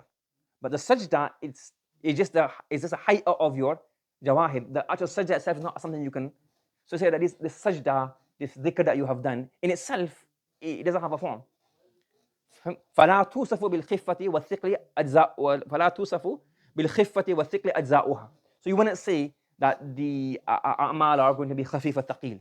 لكن لما ورد الدليل على ثبوته وجب اعتقاد حقيته من غير اشتغال بكيفيته. So he's saying that, look, we understand the Mu'tazili's question, and yeah, it makes sense. He doesn't give the answer. The answers are given by other scholars. So we accept your ishkal, but we believe in it because the nusus are enough to say that no, there is wazn amal. But how is the kayfiyah? We don't know. So he's accepting that their question of arad and jawhar is mu'tabar. He's not going to accept it. He's saying, well, the nas is there. Yes, and then he's saying here, فَإِنَّهُ سُبْحَانَهُ قَادِرٌ عَلَىٰ أَنْ يُعَرِّفَ عِبَادَهُ مَقَادِيرَ أَعْمَالِهِمْ بِأَيِّ طَرِيقٍ أَرَادَهُ. Again, he's not saying kifatan wa lisan. You find? And then he says here, after he mentions this opinion, he says, وَذَهَبَ كَثِيرٌ مِنَ الْمُفَسِّرِينَ إِلَى أَنَّهُ مِيزَانٌ حَقِيقِيٌّ لَهُ لِسَانٌ وَكِفَّتَانٌ. He mentions at the end. Interesting to see his structure and the way he's mentioned here. Now, some Mu'tazila, ذهب مذهب بعض المعتزلة. Yes? So Hamza Bakri, حفظه الله, he says in Usus al-Aqidah al-Islamiyya, he says that this is a masala of some Mu'tazilite. He says وذهب فريق من المعتزلة إلى أن الميزان كناية العدل في الحساب. The word mizan is a kinaya of adl. But he's not saying all of them. He's saying some of them. Right? Now, there's a book called Sharh Usul al-Khamsa. So we may have discussed this in Aqidah before. That the Mu'tazilite, they have this principle, they have this like a philosophy. The philosophy, they have five, like they said, like there's five qat'iyyat, there's five things which are like is well known. And they have tawheed, they have adl, they have a few other things. So these five principles are the base of the Mu'tazilite. So in the sharh of this is a book called Sharh Usul al-Khamsa. So some majority have said this is the sharh of, this is the book of Abdul Jabbar ibn Ahmad, Mu'tazili. Correct? So obviously if you read his book, he'll tell you what he believes. Again, does he represent all of them or some of them? Okay, but in his book, he says, أما وزن الموازين فقد صرح الله تعالى في محكم كتابه. He's in al-Mizan is mentioned in Kitabullah. Then he goes on, he says, Allah says, وَنَضَعُ الْمَوَازِينَ الْقِسْطَ لِيَوْمِ الْقِيَامَةِ. He also mentions this. And he says, فَمَنْ ثَقُلَتْ مَوَازِينُ فَأُولَٰئِكَ, and he mentioned the whole ayah. إِلَى غَيْرِ ذَلِكَ مِنَ الْآيَاتِ الَّتِي تَتَضَمَّنُ هَذَا الْمَعْنَى. Many ayat mention the word of, mention the concept and the idea of mizan. وَلَمْ يُرِدِ اللَّهُ تَعَالَى بِالْمِيزَانِ إِلَّا المعقول منه المتعارف ما بيننا دون العدل. He's saying it's not adl. The Mu'tazili in his book, he's saying it's not adl. Why? When Allah speaks to us, he speaks to us in a muta'araf. When Allah uses the word, the murad and the intended meaning is what we know of. So when we say mizan, the kalam, the Arab, they mean mizan means this lisan and kifatan and the amud. That's what we're talking about. So Allah subhanahu wa ta'ala uses the word mizan, he's going to use it according to us. That's the haqiqah. To go to majaz, you need a dalil. So because all of these have mizan, mawazin, then is ala ma yaqulu ba'd an-nas dunahu. Not that, what some people are saying. So there's some people from his jama'ah of the Mu'tazilite or another jama'ah, and then their call got mixed with the Mu'tazili call afterwards. But I'll explain a bit more detail later on, inshallah. Then he says again, لأن الميزان وإن ورد معنى, because yes, in the Quran there are some places where the word mizan means adl. We know that. What's the ayah? وأنزلنا معهم الكتاب والميزان. We reveal, we put down the book, and we also sent down the command to be justice. So we know the word mizan comes in adl. However, here it doesn't mean adl. فذلك على طريق التوسع والمجاز. That's the majazi meaning. What's the rule? الحقيقة أولى من المجاز. So he's saying, the Mu'tazili is saying that even though the word mizan can mean adl, is a majazi meaning, and it has been used as such, but that's a majaz. We're not going to go down that route. Because وكلام الله تعالى مهما أمكن حمله على الحقيقة لا يجوز أن يعدل به عنه للمجاز. As long as it is possible, we take the حقيقة, leave the majaz. Yes? And then he goes on and says, ويبين ذلك ويوضحه لو كان, he says like, دليل, why is it ميزان? لو كان الميزان إنما هو العدل. If Allah subhanahu wa ta'ala used the word mizan and he meant he will establish justice. For example, in this ayah, وَنَضَعُ الْمَوَازِينَ الْقِسْطَ. Fine. What about the other ayah? ثقلت موازينه خفت موازينه. So you can't do, when the word ثقيف, I'm making two words together. ثقيل and خفيف are used to describe the mawazin. What does that mean? We're talking about weight. So because they have qara'in. So he's saying that the qara'in shows that you don't do sifa of adl as khiffa and thiql. So it has to be haqiqah. So that's what he's saying. Now, does it represent all of the Mu'tazilite? But his book is like one of the standards that people refer back to. So far so good? So again, even Mu'tazilite, all of them don't say the same thing. Hazar Bakri says not all the opinion of all the Mu'tazilite. The Qadi al-Jabbari is saying the same thing as well. That's not our opinion. We take the haqiqi meaning. The Ibadi. Now Ibadi in modern day, in modern Oman, they also have places in other places as well. And they have roots go all the way back to one of the students, Abdullah ibn Abbas radiyallahu ta'ala, Rabi', one of the Sahaba. So in there, he says, one of the scholars, this is the audio quote from him. He says here, رَأْيُ أَصْحَابِنَا وَأَكْثَرُ الْمُعْتَزِلَةِ.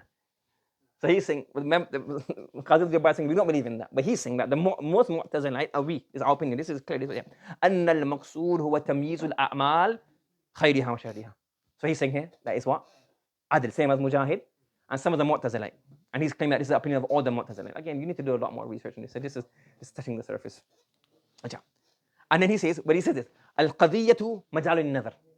That this is, it can be, and he says, وَلَا يُخَطَّ al-mukhalif. It's not really like a big masala, and it's mujtahid fi. Because Mujahid is saying one thing, some of the Maturidi books have a bit more like a kinaya meaning, or they accept the wazn, but they say as a We don't know the kayfiyah of it. Some are saying lisan wa kifatan. So it's that's what he's saying here. Acha. المتأخرون. So if you look here, Mana just Khandali rahmatullah alayhi, he says Abdullah ibn Abbas radiyallahu ta'ala se marwi hai ke mizan a'mal ke palle honge. So he quotes Abdullah ibn Abbas saying this is what we believe in. And in another book, he's got two books. One is Ilm al-Kalam. He's got quite a few books. And the other one is Aqaid al-Islam. This is the one that I have. It may be much more to research. He said on mizan a'mal haqiqatan tarazu hogi. Yes? Uske liye do palre aur zuban hogi. So he's used the same meaning. Lisan wa kifatan. So he's taken the haqiqi meaning as well. Allama Shabir Ahmad Usmani rahmatullah alayhi in Tafsir Usmani, he says, हमको इस कदर मालूम हो चुका है. We know this much. What do we know?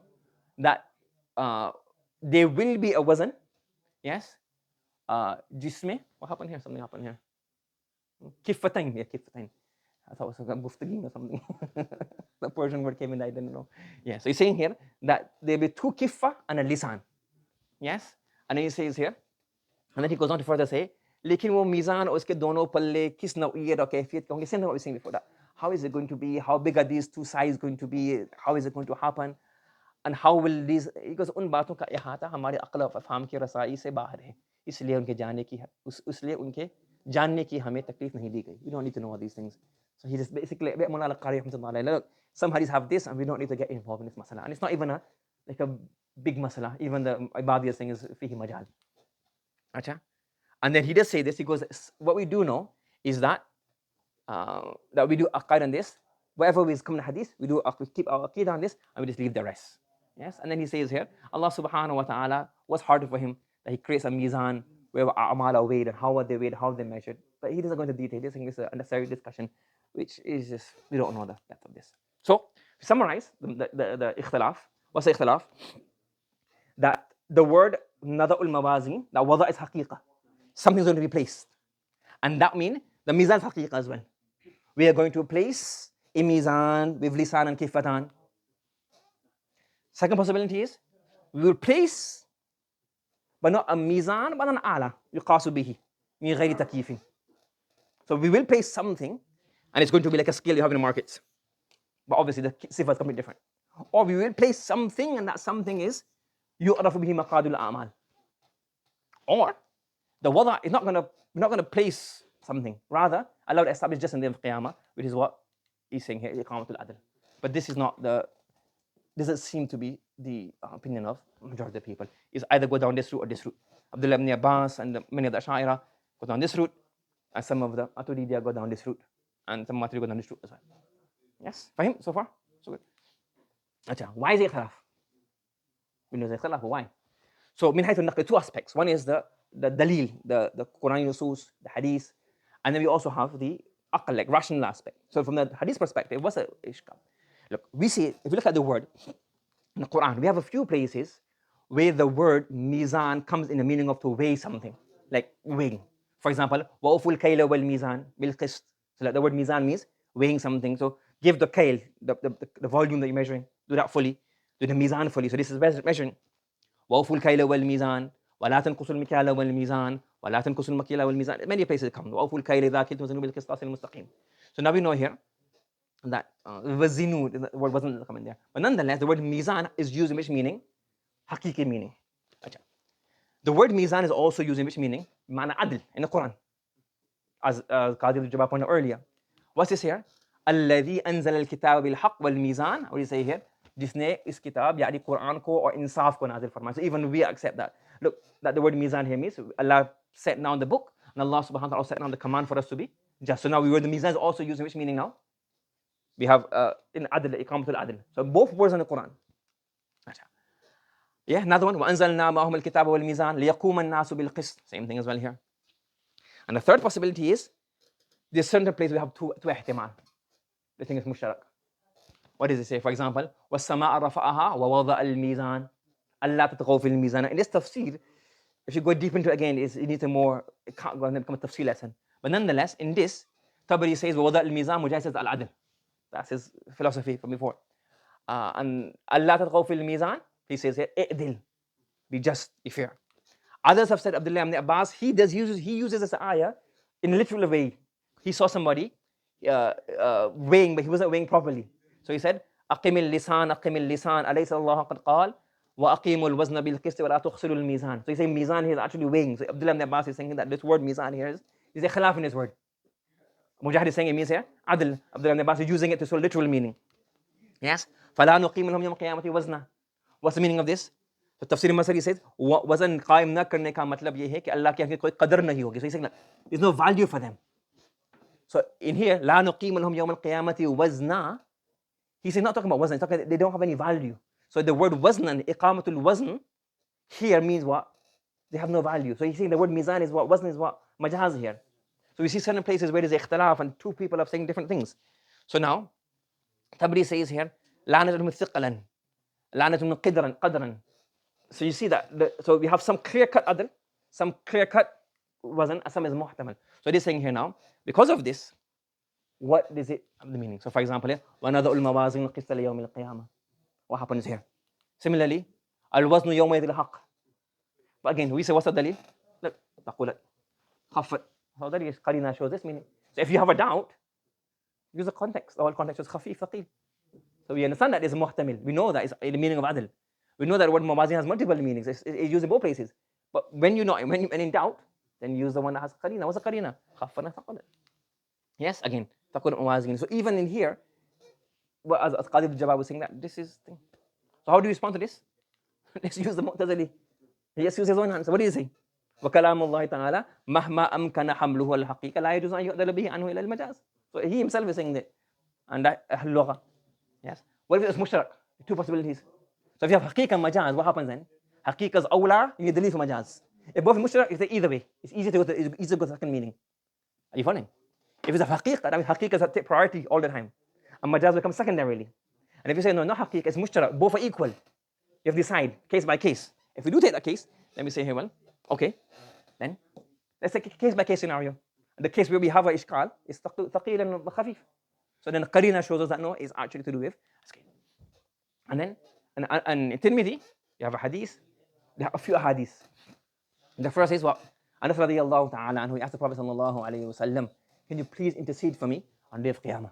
Prophet sallallahu alayhi wa sallam said, Ana fa'il, I'll do it inshaAllah. Allahumma rzuqna shafa'atahu. So then he said, Kuntu ya Rasulullah fa'ayna atlubuk, where will I find you on the day of Qiyamah? Where will I find you? So he said, Utlubni awwala ma atlubuni ala sirat. If you want to find me on the day of Qiyamah, I'm very busy. But the first place you can look for me is on the sirat. I'll be helping the mu'minin cross. So he says, فَإِن لَمْ أَلْقَكَ عَلَى الصِّرَاطِ. If you're not there, where shall I look for you? He said, فَاطْلُبْنِي إِنَّ الْمِيزَانِ.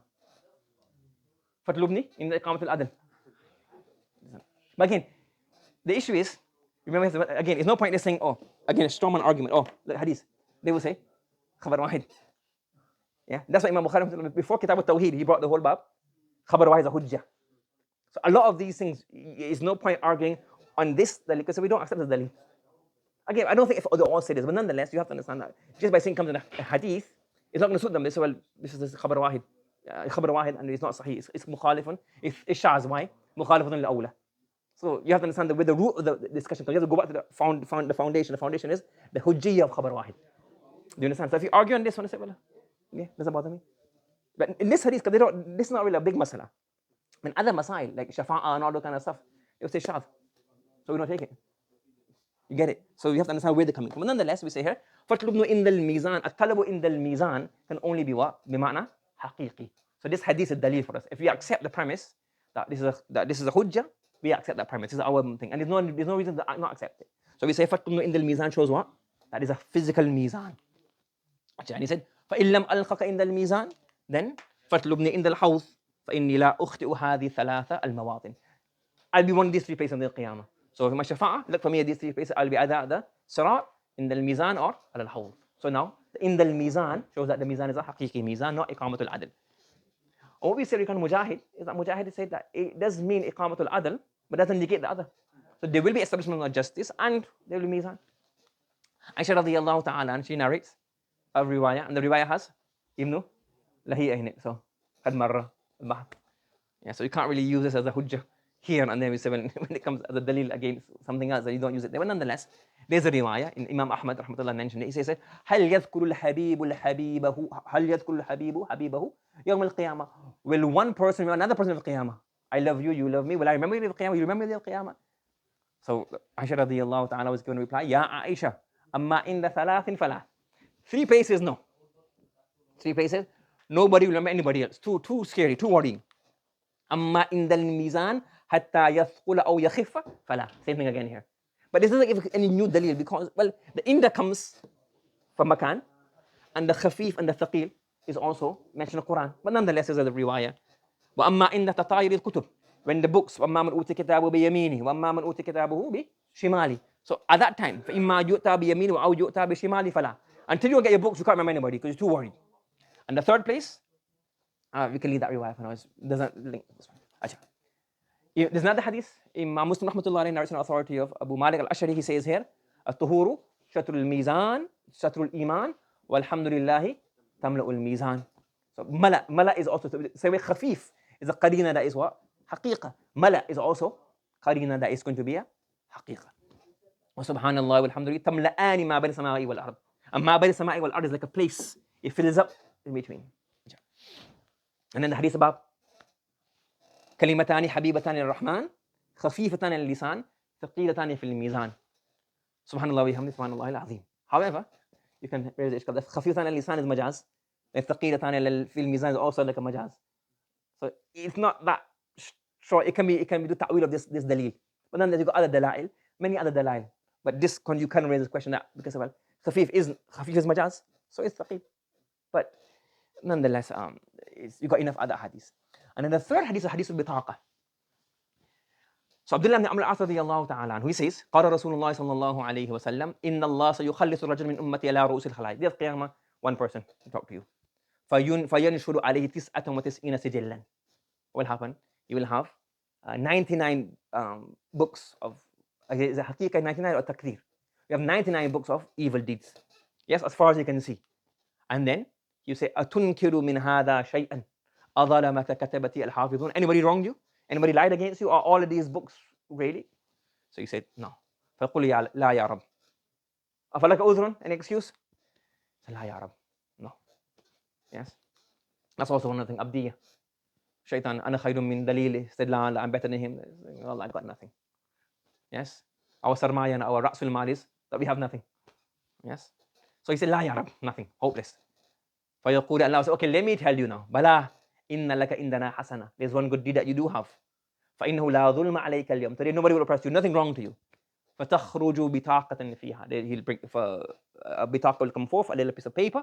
So hadith بطاقة. I say أشهد أن لا إله إلا الله وأشهد أن محمد عبده ورسوله. And then what will happen? فيقول أحضروا وزنك. Bring your wazn. Either bring your موزون or bring your scales. And then فيقول يا رب ما هذه البطاقة ما هذه السجلات. What's the value of this one piece of paper compared to everything else? So then فقال إنك لا تظلم. Allah said no. No oppression. Even if it has no value, at least weigh that one thing. Everything has to be weighed. فتوضع السجلات في كفة والبطاقة في كفة. So all the 99 books we place on one side of the scale, and that kalima la ilaha illallah placed on the other side. What will happen? فطاشت السجلات. The weight of that one kalima will then cause. So now we have wazn, and you also have كفتان. فهم? فلا يدخل مع اسم الله شيء. There's nothing that can match up with the scale of Allah subhanahu wa ta'ala on the day of Qiyamah. Shaykh Nusayr rahmatullah, he mentions the hadith, but then he says here that he says here, I have a ishqal in this hadith. I'm saying Urdu, but some we don't understand Urdu. So he said, I have a question in this hadith. My question is that if this was the case, then nobody will go in Jahannam. Because everybody's got that one piece of La ilaha illallah. So there's an interesting discussion when we're going through Naql al-Hadith and Matan. He doesn't do kalam on the riwayah, he does kalam on the matan. So this is another discussion that can be had, but that's not here for this classroom. But this is another discussion. He said, on the matan of the hadith, I have ishqal. And he got ek ke paas tawheed hai. Everybody has tawheed. So then, like, what's the thing here? So he says, isliye is hadith mein kalam zaroor hai. There's some fihi shay. He said this hadith has a problem. And he said, if it is thabit, then he goes on to say, then you can say here, if it is thabit, then what can you say here? That this is khas. Allah subhanahu wa ta'ala wants a qaida. So the qaida is maybe, if you say la ilaha illallah, it has always certain amount of a'mal. But for Allah's rahman mercy, maybe he had other a'mal. Or maybe the way that kalima was said, when it was said, how it was said, where it was said. Because of that, it has much more weight. So it's a khas, it's not that masala. Are you following? Sure. And Tafsir Mazhari, he's saying this, he gives the answer here. Mustasnatun min umum al-usul wal-qawanin.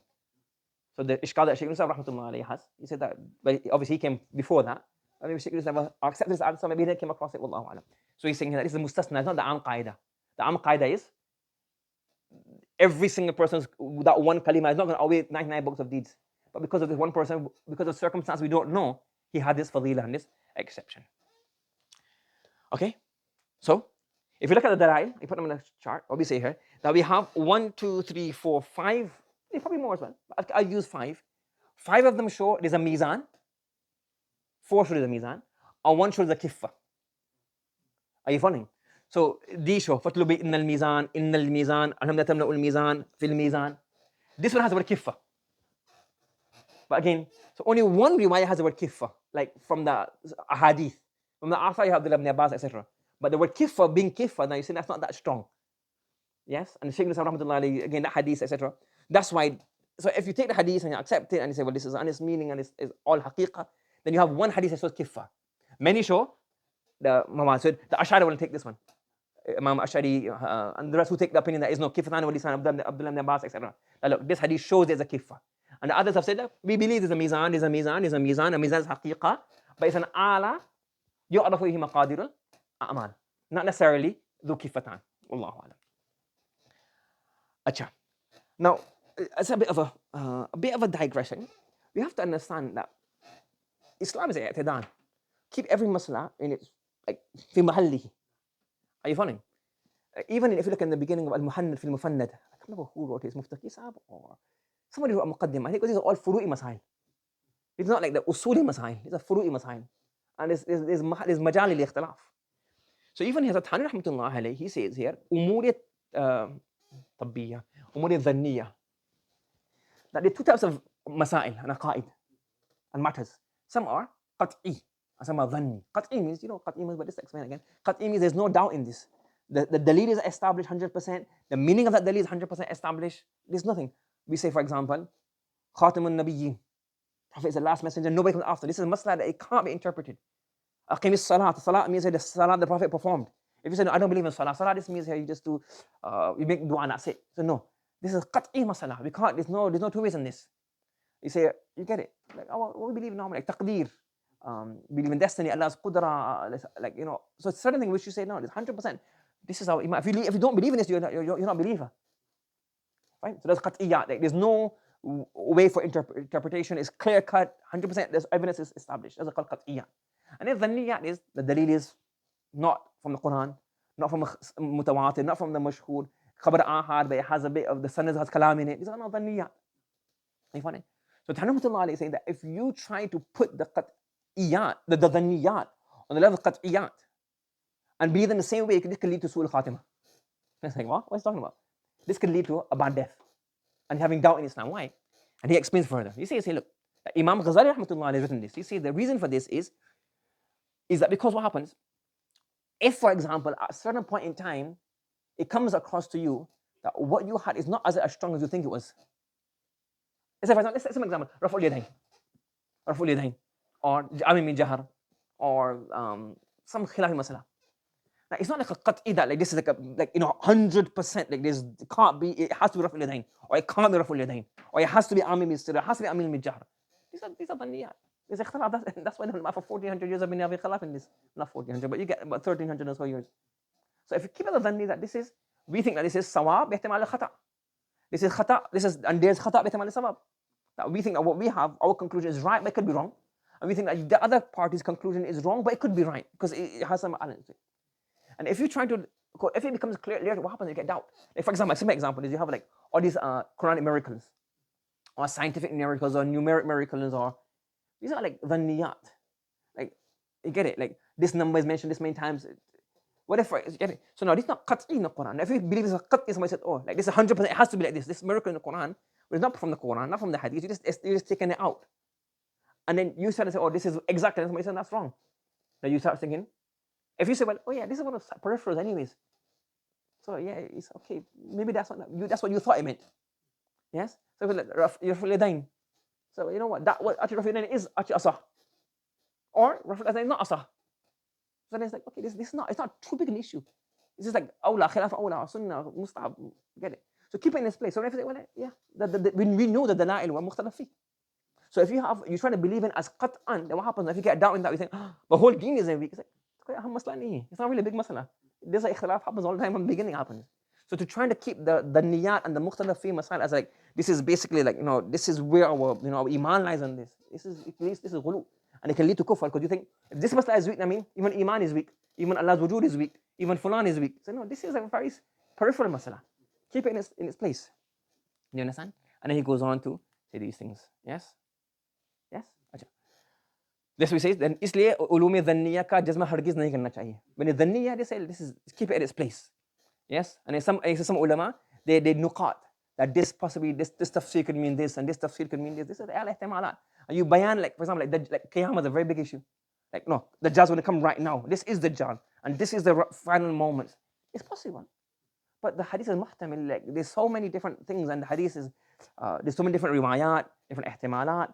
And if you do bayan to the people that no, the Dajjal is going to come in 2027, and Imam Mahdi is going to come in 2029, and does that happen? They say, well, these ulama don't know what talking about. So he just made up some stuff based on the qarina, or he thought it meant this, or this was the ishara, but it's not what it is. And well, we think, oh, that. So the Dajjal is certain, it's from the hadith, it's the iman of us.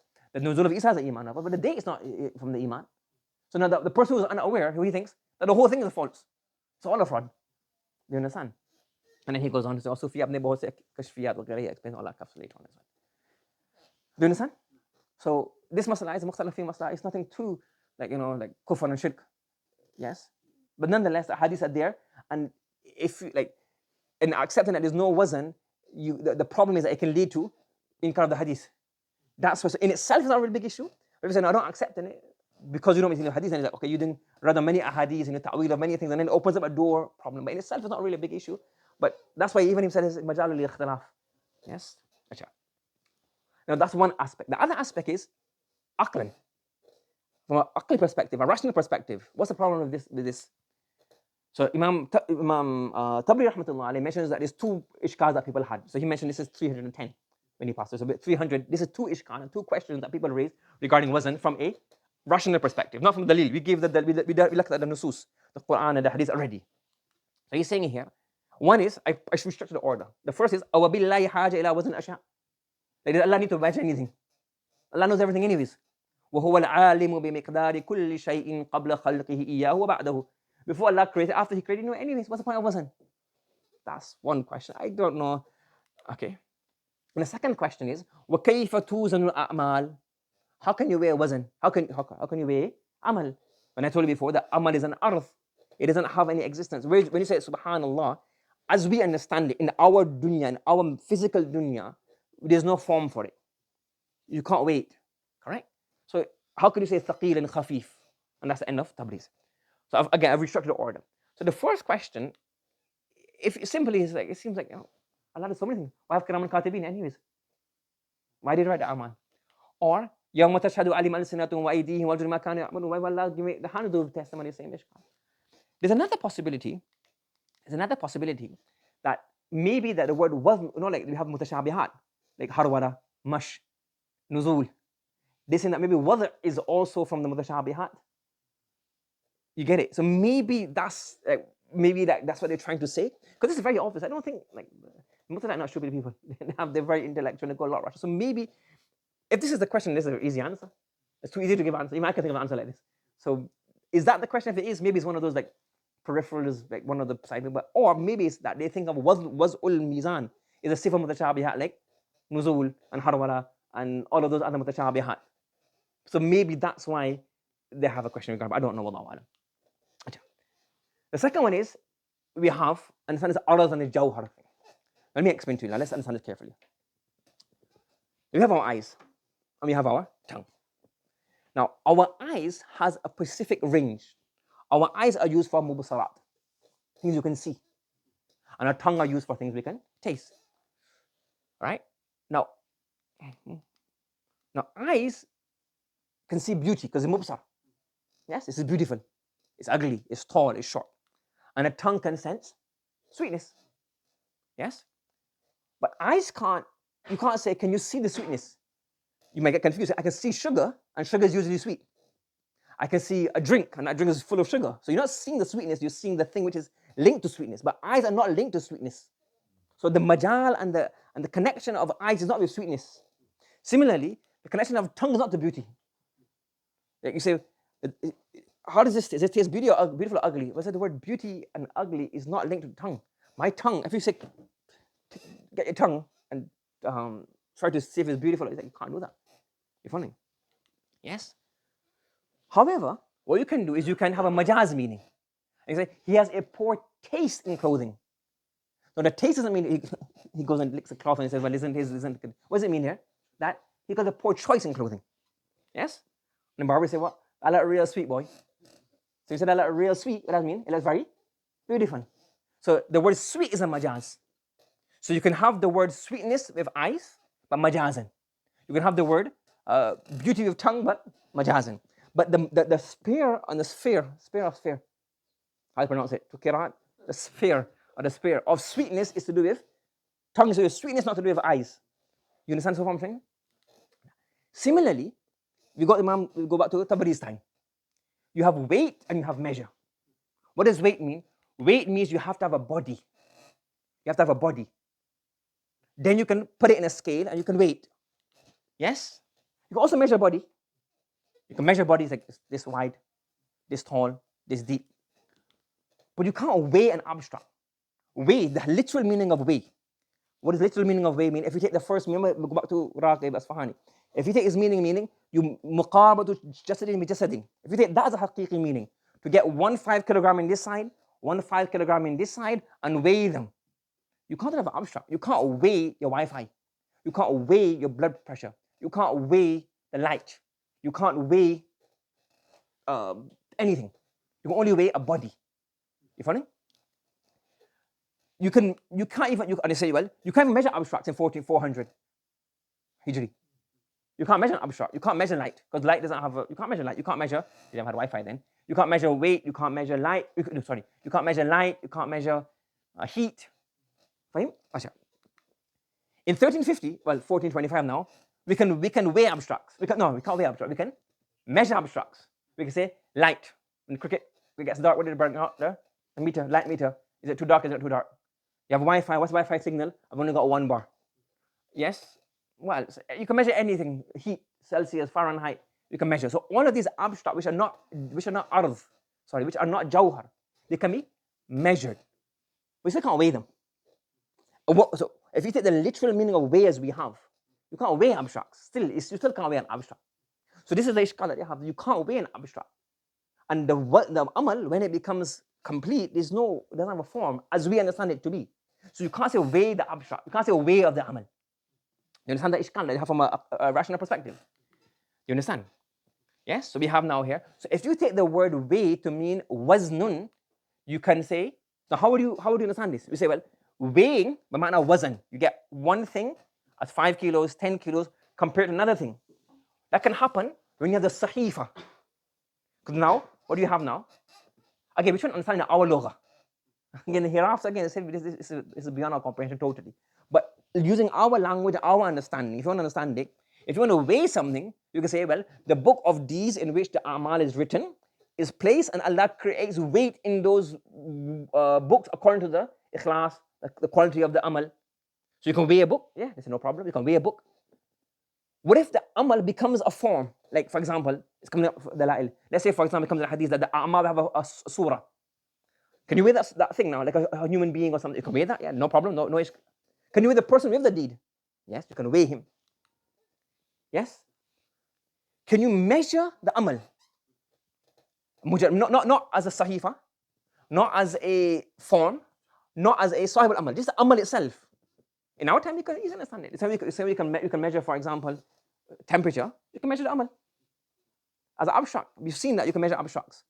So you can measure the wazn. If you say wazn haqiqatan, you can't measure the abstract. You can't do wazn of an amal mujarrad, an amal in itself, without being a sahifa or an amal or a mutajassad or a sahib al-amal. You can measure that. That's how we measure all our abstracts in our time. But amal mujarrad, meaning the amal itself, which is an arad, without changing it to a jawhar. It can't be weighed as we understand the word wazana to mean, the word mizan to mean, and the word amal to mean. If you change the amal or you change the word wazan. So if you say the word wazan means here recognizing the value, no problem. If you say the word amal, it actually means sahifa, it means the amal gets a form, or you say the amal gets the person doing the amal is weighed, then you can do wazan of those things. You understand the argument? Yes, and you can also do the value of these things as well. So the ishkal is, can you linguistically keeping everything as we know in our lugha, keeping the word wazan as we know as wazan, and keeping the word as amal, is that possible? It's like tongue and beauty. Tongue and beauty don't match. If you take majaz, then not a problem. Yes? Okay, you're understanding? You're following? So now, when we look at this masala, what do you say here? No, so that's why people say, like, now, this next text have to show that people have actually said this is a mu'tabar ishkan. Remember Mullah Qari's text before? He said that even though we know a'rad can't be weighed, this is another book on Aqidah, there's modern book in Aqidah, I can't remember which one. But even he said, I'm not going to go through all text again quite late. But nonetheless, he says that this is a question. And what do you say? Though Allah is Khatar over everything, etc., etc. We understand that. I mean, the Mu'tazila would say we understand that. But that is not wazn. It's measuring. It's not weighing.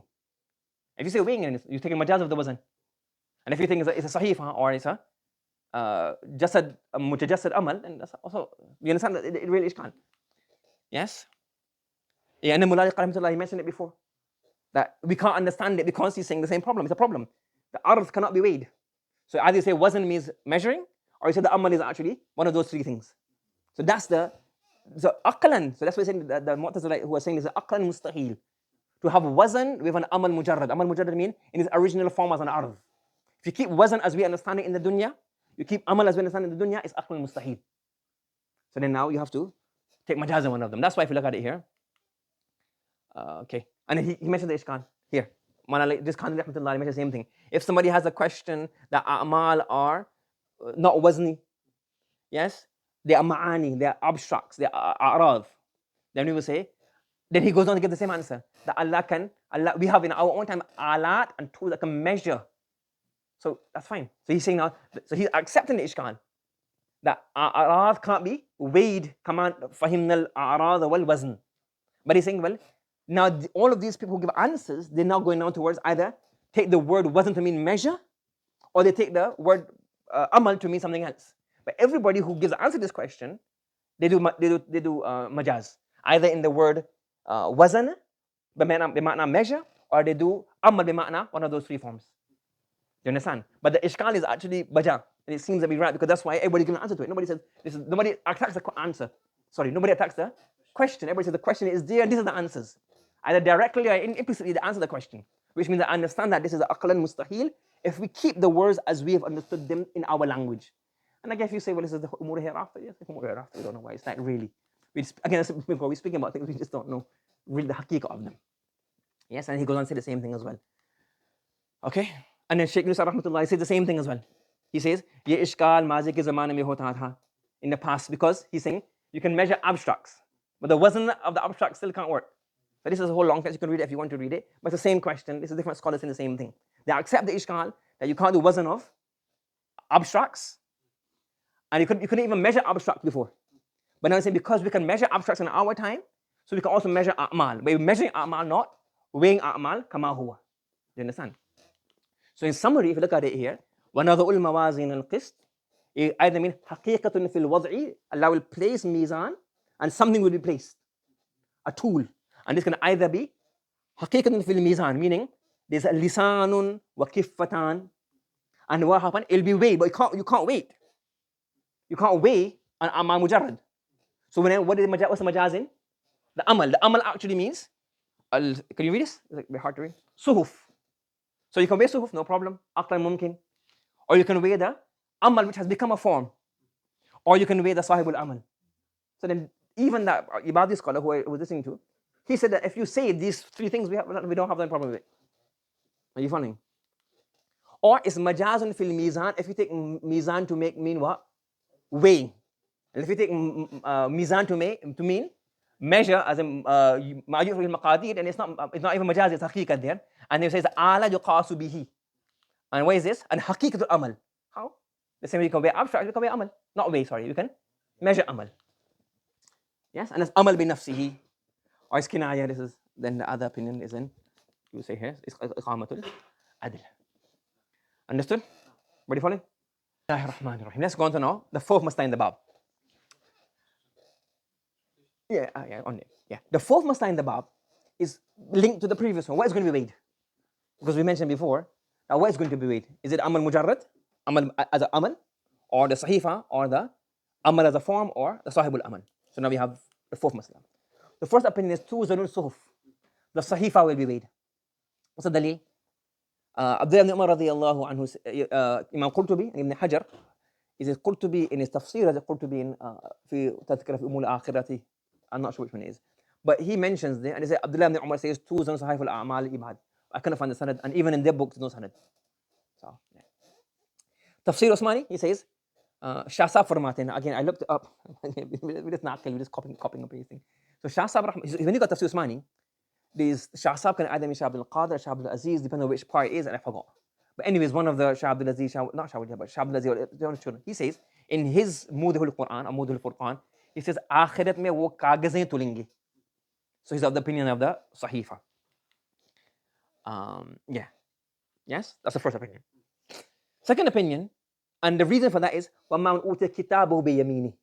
So you see that the kitab is given, then it will be weighed, kind of like that. The other opinion is that يُوزَنُ الْأَعْمَالِ نَفْسُهُ. That the amal will be weighed, not the sahifa. The amal will be weighed. However, it will come in a form. It become a jawhar. Dalil for this? Now, who says this? Imam Abu Hanifa rahmatullah alayhi, again, if you look at it here, in the same book, he mentions here, يُجَاءُ بِعَمَلِ عَبْدِي فَيُجْعَلُ فِي مِيزَانِهِ. And it says, فَثَخَنَ. It will become ثَخَنَ. ثَخَنَ تَكَثَّفَ غَلُوذَ and saluba. It become hard. Like I'm interpreting this to mean tajasada. And that's what it seems like. But again, I don't know. فَيُجَاءُ بِشَيْءٍ كَالسَّخَاءِ. I can't find sakha. The one called sakha atun is like a sabzi, like a vegetable. A sakha atun in Qamus al-Wahid. And what sakha means, generosity. Is it a cloud? I know sakha is used for cloud. Of what? The sabzi of the. But then what is how does that link? Like I don't know. I'm not sure. So I don't know. فَيُوضَعُ فِي مِيزَانِهِ. So now this kind of shows that mutajassud. Yes? And then it goes on here and says, what is this? Ibn Kathir also says, الْأَعْمَالُ وَإِنْ كَانَ أَعْرَاضًا إِلَّا أَنَّ اللَّهَ تَعَالَى يَقْلِبُهَا يَوْمَ الْقِيَامَةِ أَجْسَامًا. So even he's accepted the ishkal of the Mu'tazilite in terms of waznul a'rad. But he says it becomes tajassud. Dalail from the hadith, اقرأوا الزهراوين البقرة وسورة آل إمران. Read these two surahs. Why? فإنهما تأتيان يوم القيامة كأنهما. They will come in a form as though they are غمامتان أو كأنهما غيايتان أو فرقان من طير صواف. Either like clouds or like birds. So meaning the amal will have a form, tajassud of the amal. Imam Muslim narrates this. Now the hadith of Abdullah ibn Umar radiyallahu ta'ala says, Rasulullah sallallahu alayhi wa sallam, إِذَا صَارَ أَهْلُ الْجَنَّةِ إِلَى الْجَنَّةِ وَأَهْلُ النَّارِ إِلَى النَّارِ. When the people of Jannah go to Jannah and Ahlul Nar go to Nar, what will happen then? جِيءَ بِالْمَوْتِ. Maut, death will be brought. Maut is a arz. So they say, يُجْأَلُ بَيْنَ الْجَنَّةِ وَالنَّارِ ثُمَّ يُذْبَحْ. And other riwayah, not in Muttafaqun alayh, but other riwayah in Bukhari says, يُتَّى بِالْمَوْتِ كَهَيْئَةِ كَبْشٍ أَمْلَةٍ. So even the a'rad will have things. I'm not sure I brought it here, but what happens? Sidur Rahim. It hold onto the arsh. I mean, that will have an arz as well. Yes? Bara ibn Adib, radiyallahu anhu, narrates a hadith. Ahmad narrates, he says here, on day of Qiyamah, a person will see a rajul hasan al-thawb wal-wajh, beautiful, tayyib al-rih. He says, Abshir, billadhi yasurruka hadha, yawmuka alladhi kunta tu'ad. You were promised this day. And at the end of the day, say, Ana amaluka salih. This beautiful man is what? Your good deeds. So the good deeds come in the form of a handsome young man who will then assist him in the day of Qiyamah. So all of these hadith show tajassud of a'rad and especially tajassud of a'mal. Similarly, man atahu Allah malan falam yu'addi zakat. You don't get the zakat. What happens? مثل له ماله شجاعا أقرأ له زبيبتان يتوق يوم القيامة. On the day of Qiyamah, you will have now. It will be come as a scorpion, or not a scorpion, a snake on his neck. So the zakat, not giving zakat. But you could say, well, this is actually mal becomes jasad. So it's not really strongly in that aspect. The third opinion is now using the amal. The amal mujarrad will be measured. Because obviously we say the way is the issue. And this is what they say the dalil. Imam Abu Dawud says, ما من شيء أثقل في الميزان من حسن الخلق. So حسن الخلق is an araf, it remains as an araf. So Imam Abu Dawud mentioned this. Imam Bukhari, this is what Shaykh Nusab is saying, this is his opinion. He says, وَأَنَّ أَعْمَالَ بَنِي آدَمَ يُوزَن. So when he says, وَأَنَّ أَعْمَالَ بَنِي آدَمَ, he's saying, أعمال حقيقة. I'm not going towards صحيفة. I'm not going towards tajassud. I'm not going towards صاحب العمل. I'm going towards وَأَنَّ أَعْمَالَ بَنِي آدَمَ حقيقة. That the حقيقة is thing, but then you have to say that the wazn is in measurement. So Shaykh Nusab rahmatullah opinion is that. Imam Bukhari is saying, وَأَنَّ أَعْمَالَ بَنِي آدَمَ is saying, I don't believe in all those three opinions that you guys have said. I'm saying أعمال بذاته. That's what Shaykh Nusab. He also said that Imam Abu Hanifa states his opinion. But if you look at the book I mentioned before, it doesn't seem to correlate with this unless he's got much more mutala than me, so I'm going to compare himself. But maybe he's got some other stuff.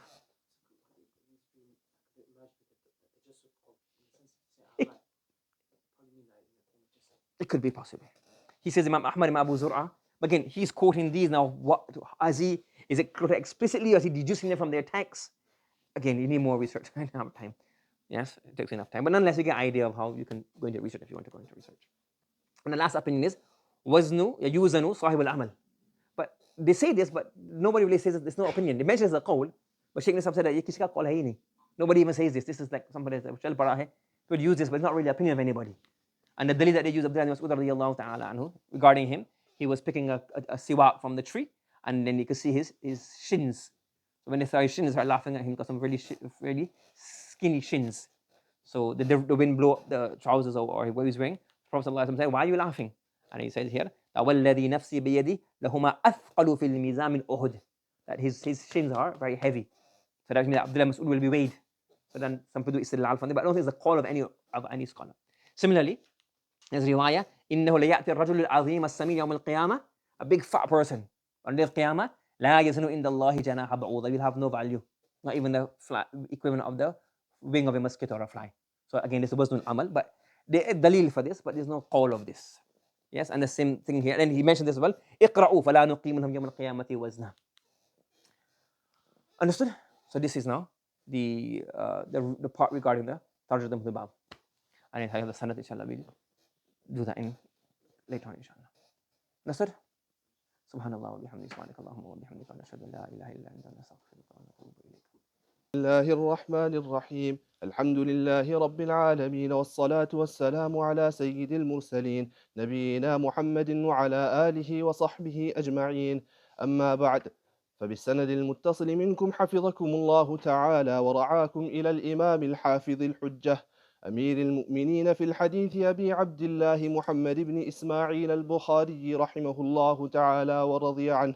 اللهم انفعنا بعلومه وعلومكم. قال: باب قول الله: ونضع الموازين القسط ليوم القيامة وأن أعمال بني آدم وقولهم يوزن. وقال مجاهد: القسطاس العدل بالرومية، ويقال القسط مصدر المقسط وهو العادل، وأما القاسط فهو الجائر. وبه قال حدثنا أحمد بن إشكاب قال حدثنا محمد بن فضيل عن عمارة بن القعقاع عن أبي زرعة عن أبي هريرة رضي الله عنه قال: قال النبي صلى الله عليه وسلم: كلمتان حبيبتان إلى الرحمن خفيفتان على اللسان ثقيلتان في الميزان سبحان الله وبحمده سبحان الله العظيم. بسم الله الرحمن الرحيم. نحمده ونصلي ونسلم على رسوله الكريم أما بعد. So inshallah we continue our Takrar lesson. So we had studied the first part of the abwab of the Tarjumah al-Bab. So we'll continue the Sanad inshallah. So in the Sanad, it's the Sanad that we have from Imam Bukhari rahmatullah alayhi to the Prophet sallallahu alayhi wa sallam. So we have Ahmad ibn Ishqab and Muhammad Fudayl, Umar ibn Qaqa, Abi Zur'a, Abu Hurairah radiyallahu ta'ala anhu. Inshallah discuss each of these ruwat individually. So from the ruwat we have Ahmad ibn Ishqab, Ashqab. So there's two dhabt regarding this. It can be Kasr Hamza or Fatiha. So it's Ishqab or Ashqab, both are permissible. Is it Munsarif or Ghayr Munsarif? Ishqab, depends on. There's two opinions regarding this. The first opinion is Ghayr Munsarif lil alamiyyati wal ujma. I know that there's some students, some ulama, and some parents. I'll try to make it applicable. So some things will be beyond the people who know ulama and not study Arabic. Munsarif is also another way of doing it. They will say that it's an Arabic word. If it's an Arabic word, then it's not going to be Ghayr Munsarif. Now he's not Ahmad ibn Ishqab. Some say he's Ishqab is his grandfather's name, and his father's name is Ma'mar. And regarding him, there's no in his dhabt, his authenticity. So the muhaddithun, whenever they narrate a hadith, not only do they check who said it, they also check the quality of that person. So each individual, his quality in terms of his taqwa, his piety, and they also check his memory. How good was in his memory, his preservation, the way he wrote the books, the way he wrote his notes. They would even test the ulama. They would even sometimes mix up the chains and mix up the things just to see, well, is he actually know what he's talking about? So regarding Ahmad ibn Ishqabi, many people have the ulama. So basically, have like encyclopedias of how you have scout reports. We have ruwat reports that this person, we tested him here, we narrated from him, he's authentic, he's okay. So we have these. So regarding this narration, Imam Bukhari rahmatullah alayhi narrates from Ahmad ibn Ishqab, and nobody's got any questions regarding Ahmad ibn Ishqab. It's that his authenticity is fine, his taqwa is fine. So take him as a narrator, we have no doubts in him that he would preserve the hadith correctly, and he would also have transmitted it without any khiyana, any making up, fabricating. Abu Zur'a says, sahibu hadithin adraktuhu. So these ulama that we have here on this side, these are ulama they were just used to, their specialty and their job was basically like checking the ruwat. They would travel from city to city to find out about him. Oh, you have modern day football scouts. They would go all over the place to get reports from this person. So all of these people who have scouted these people or met them, they've said, look, we have no problem with him. We've scouted him and he's authentic. And Yahya ibn Ma'in, he is a great muhaddith and he narrates many things from Ahmad ibn Ishqab. So we have no problem. Ahmad ibn Ishqab, rahmatullah alayhi. The next one, you have Muhammad ibn Fudayl. You have Muhammad ibn Fudayl. And he is the madar of the hadith. So madar of the hadith is everybody narrates via him. So let's say, for example, Abu Hurairah heard from Prophet sallallahu alayhi wa sallam. Or from maybe Abu Zur'a. And from him you have Fulan and Fulan. So everybody links back to him. He's where you call the pivot. He's a pivot of the hadith. Everybody narrates from him. So he's got many students. So this hadith is only narrated from this chain and it stops at him and everyone narrates from him. So he's the pivot of the hadith. All the chains go back to him. Now regarding this, we have say Ahmad ibn Hanbal rahmatullah alayhi says, Kana yatashayya'u wa kana hasan al-hadith. So Imam Ahmad rahmatullah alayhi says hadith was good. But he says here, I'll go through in detail inshallah shortly. He's mutashayya'. Mutashayya' means Shia. He had a bit of tashayyu' and a Shi'ism inside of him. Daraqutni, he says here, Kana thabtan fil hadith. He was very good in his preservation. He would preserve the hadith. He would preserve the hadith very well. We have no questions, no issues regarding that. But it says here, Kana munharifan on Uthman. Don't panic. It's all be explained in detail, inshallah. But to give you an idea of how much depth and detail the ulama go into. So he said, Daraqutni says that it has reached me that regarding Uthman radiyallahu ta'ala anhu, he had a few statements which were dubious. Okay. Then he said, and that's what Daraqutni says. He says, Balaghani, it reached me. He doesn't say a chain. He says, Balaghani, it reached me that one day his father was doing ta'dib of him. Say radiyallahu anhu for Uthman. Say Uthman radiyallahu, make dua for Uthman. He refused to. This is what was narrated regarding him. Okay? So this is why some people had an issue with him. And Ibn Hajar rahmatullah alayhi says, Saduqun, what he says here? What say guys this? Majhul. Rumiya bit tashayyu'. Now again, if you look at it here, is it mutashayyi', rumiya bit tashayyu'. So he says he's been accused of being a Shia. So again, you have to be very careful. You got a book, you read one thing, you can't jump to the conclusion, Bukhari's got a weak narrator. You see one thing in one book, what does this mean? What's the implication?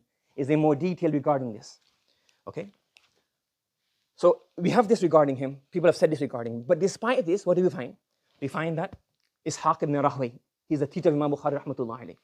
We find Ahmad ibn Hanbal rahmatullah alayhi, great muhaddith. We have Muslim rahmatullah alayhi. We have Nasa'i rahmatullah, Imam Bukhari as well. We have Imam Tirmidhi, Imam Abu Dawud. And Imam Abu Dawud has explicitly said, وَكَانَ شِيعِيًّا.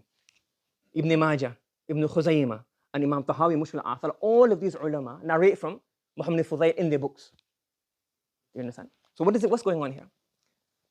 If you look in more detail and analyze what happened to Muhammad Fudayl, why was there a question regarding him? So this person, Ibn Muharris, he says that look, I heard Muhammad Fudayl, and I was by him. Somebody said to Muhammad Fudayl that this person, Marwan al-Fazari, he claims that your father, the same story that Daraqutni narrates, he claims that your father was trying to convince you to make dua for Uthman radiyallahu ta'ala anhu, but you refuse. And this is one of the signs of the Shia. So he says that, no, this is accusation made against you. What's the reality about this? And you refuse to do istighfar and make dua for Uthman. So he said, so the Rawi, Ibn Muharri says, I heard Muhammad Fudayl saying, Wallahi, ma alim Allah hadha minni qattu. This never happened. So this story that's gone around regarding me, it's not true. It's not true. Something happened, misunderstanding. He said that, look, that happened to me. I never said this. This never happened. This is made up. You understand? And he says, مَا ذَكَرْتُ أُثْمَانَ قَطُّ إِلَّا بِخَيْرٍ. So even though people are making accusations, you have to hear both sides of the story. He's saying, no, it's never happened to me. You understand? So that accusation, it seems to be, that's why Imam Hajjaj says, رُمِيَ بِالتَّشَيُّ. It says, مَجْهُول سيخا. That people have claimed this, made this accusation. Is it thing? Imam Ibn Hajar, rahmatullah, you have to do analysis. I mean, Ibn Hajar says, Shi'i and Rumiya bit-tashayyu. That's a project somebody can do if they're interested. Yes? Now, to understand this again, you have to understand how these scout reports come about. Sometimes they do a scouting report in football and you realize they're flop. So like, what's all these scouting reports? How did they work up? How? So, Allama Kashmir rahmatullah alayhi in Faidul Bari, he says, look, you have the tahseen and the tawthiq and the tad'if of mutaqaddimun and mutaakhirun. Mutaqaddimun, those who came earlier, and mutaakhirun who came later. So we have the earlier scholars, those scholars who met the ruwat, people who met Muhammad al-Fudayl, or they met the students of Muhammad al-Fudayl, like Imam Bukhari, and all of those mentioned, Ishaq ibn Rahway, Imam Muslim, Imam Ahmad. So all of these students either met, Imam Ahmad met Muhammad al-Fudayl directly, or they met the students of Muhammad al-Fudayl, and they got a better idea of them. And you got people who came later on, 3, 4 chains between them. There's a mutaakhirun. So people came later and people come earlier. So he says a difference. So Allama Kashmir rahmatullah alayhi saying, look, that the tahseen of the mutaakhirin who came later and the tahseen and the tawthiq of the mutaakhirun is different levels. Why is it different levels? He says, look, because the mutaqaddimun, they met them. So you may not have, they're not just reading from a book and say, oh, he said he's da'if, he said he's Shi'a, he said he's fulan. He's met the person. Or Imam Bukhari has met Ahmad ibn Ishqab, who's met Muhammad al-Fudayl. So it's much more closer and a better understanding of that rawi. And that's what he says. He goes on to say, فَإِنَّهُمْ كَانُوا أَعْرَفَ بِحَالِ الرُّوَاةِ لِقُرْبِ أَهْدِهِمْ بِهِمْ. They were very close to them, so they understood that better. This scouting was not basically just searching the internet. Their scouting was basically interaction. Are you following? No, they have like how we have WhatsApp messages, like for profiles, wedding profiles. So one is, okay, you see it, read it is one thing, and you know the person, you've met them, you know the family, you've interacted with them, you've seen them, so it's different. One is reading the information, and one is actually interacting with them. So the mutaqaddimun, their tawthiq or their tad'if, when they analyze and mention about the ruwat, it's a bit different. And he says here, فَكَانُوا يَحْكُمُونَ مَا يَحْكُمُونَ بِهِ بَعْدَ تَثَبُّتٍ تَامٍ وَمَعْرِفَةٍ جُزْئِيَّةٍ. So they would know every single detail. So he's saying that, look, those who narrated Ishaq ibn Rahway. So even though Rumiya bit-tashayyu, he himself is refusing this claim, and those who are very early, all the muhaddithun, Abu Dawud, Imam Tirmidhi, Imam Muslim, Imam Bukhari, Ishaq ibn Rahway, they've all taken from him. This accusation of tashayyu, doesn't seem to be in place. And if it is, there's a reason for that coming up later on. Yes? Because, and he goes on, he mentions more detail. So he says that these mutaqaddimun, they didn't need to go and say, well, let me ask regarding him. You don't have to say, oh, let me ask fulan regarding me. You already know that, how bad a person I am. You already have the idea in it. But when you have to ask somebody else, that means that you have to go through a chain. And then he goes on to explain in more detail. And the mutaakhirun, when they come along later on, then what are they relying upon? Never met the person. So it's relying, okay, fulan wrote this, fulan wrote this, fulan wrote this. So we will say, well, even though Muhammad al-Fudayl, Rumiya bit-tashayyu', the mutaqaddimun, the earlier his students have taken his riwayah. That's the first thing. So again, not simple, you see, or reading a book, kan mutashayyi and the hadith is weak in Bukhari. It's a lot more nuances and you have to study very, very detailed. And I'm not even studying in detail, I'm just copying and pasting from other books. So imagine how much detail the muhaddithun. So just doing tad'if and saying, oh, da'if hadith, or this is not this, and Imam Muhammad Hanifa takes weak hadith or that. It's not any layman's job. It's a lot of detail. And then furthermore, I'll leave this out because you can go through this. Okay, and then he mentions about Imam Nawawi's Tasheeh and Tad'if, and this comes in this. I think very interesting this information. It's in the beginning of Abu Dawud, the Risala, or Imam Abu Dawud Ahli Makkah, in the Hashia somewhere there, or the next Risala. It's in there, you can go into detail, inshallah. Okay? Also, Tashayyu. What does Tashayyu mean? When a person Shia, when a person says, Fulan, what does he mean by this? He says that even in Hajar rahmatullah in Tahdhib al-Tahdhib, he says that when the word Shia is used, the Mutaqaddimun use it differently and Mutaakhirun use it differently. Yes? For example, it's extremist. So everybody's extremist. That's the word to label everybody. What do you mean? Why are you calling me extremist? Because he says that I don't agree with what you're doing. No? So it's like, the word is labels are very easy. But what's the depth of this? You understand? So even Tashayyu, what is meant by Tashayyu? So Ibn Hajar rahmatullah alayhi says that when the Mutaqaddimun, the earliest scholars use the word Shia, they didn't mean what we understand as modern day Shia and the Rafidhi. The Mutaakhirun's meaning of understanding of the word Shia and the Mutaakhirun is different. The Mutaqaddimun, when they use the word Shia, so when Abu Dawud used the word Shia, we might think, oh, it's Shia, but it's not what we've understood. That word had a different understanding in the context of the Mutaqaddimun. What do you say? He says here, is like, for example, when Umar radiallahu ta'ala became Shaheed, the Sahaba themselves had a mashura, who is next in line. So it's mukhtalaf fi masla, isn't it? So the Sahaba themselves said, who should become the Khalifa next? It wasn't automatic like Usman radiallahu ta'ala came in. They done mashura. But there was ijma upon this. Which means that if somebody has an opinion, that my personal opinion is Usman radiallahu ta'ala is also very great at his position, but my personal opinion is that Ali radiallahu ta'ala is afdal than Usman. Without having any problem with any of them. This would be called tashayyu'. But that's not a problem. It's a personal opinion based on ilm and based on ijtihad. Even though it's not the opinion of what everybody agreed upon later on. You understand? So now this word needs to be understood. Similarly, we had a few things. أن عليا كان مصيبا في حروبه وأن مخالف مخطئ. So this is what the mutaqaddimun meant, and these things are not issues. These are juz'iyat. But along with this, they had no disrespect for the Shaykhain, Abu Bakr radiyallahu anhu, Umar radiyallahu anhu. And in some places, they also had تقديم علي على الشيخين بما اعتقدوا وما عندهم من الاجتهاد. Do you understand? So when they mutaqaddimun say Shia, like Imam Abu Dawud, it doesn't mean that he's like, the Rafidi. When the mutaakhirun mention the word, when they mention the word, then he says, أما المتأخرون, then it means Rafidi. So when you say, regarding Muhammad Fudayl, there's two things. One is that claim of Shi'ism, what is it based upon? It's a Rumiya bit-tashayyu'. And he himself rejects the thing that they have the issue with. And number two, even if you say that he is, when the mutaqaddimun and the early scholars use the word Shia, it's different. And when the mutaakhirun use it, also different. So again, this is a point of note and information for the thing that these sciences are very, very deep. Just Googling and finding the first answer you find in English is not enough to survive on our deen. You get confused. For him, any questions? Don't have too many hard questions because I get embarrassed. Okay? So, man rumiya bit-tashayyu', we have man rumiya bit-tashayyu'. Is the mutaqaddimun, they have said this is ghayr qadih. When the mutaqaddim, the earliest scholars say that he's a Shia, it's not qadih because they say, for example, Abdul Razak, Sahib al-Musannaf, he's a Shia, but he meant that he had, like his affiliation with Ali radiallahu ta'ala was well known, not that he had wrong aqaid. Similarly, they mentioned regarding Nasai rahmatullahi alayhi. So this word there, so it's one word but has two meanings. And in mutaakhirun, when they say that fulan is Shia, then it has a different meaning.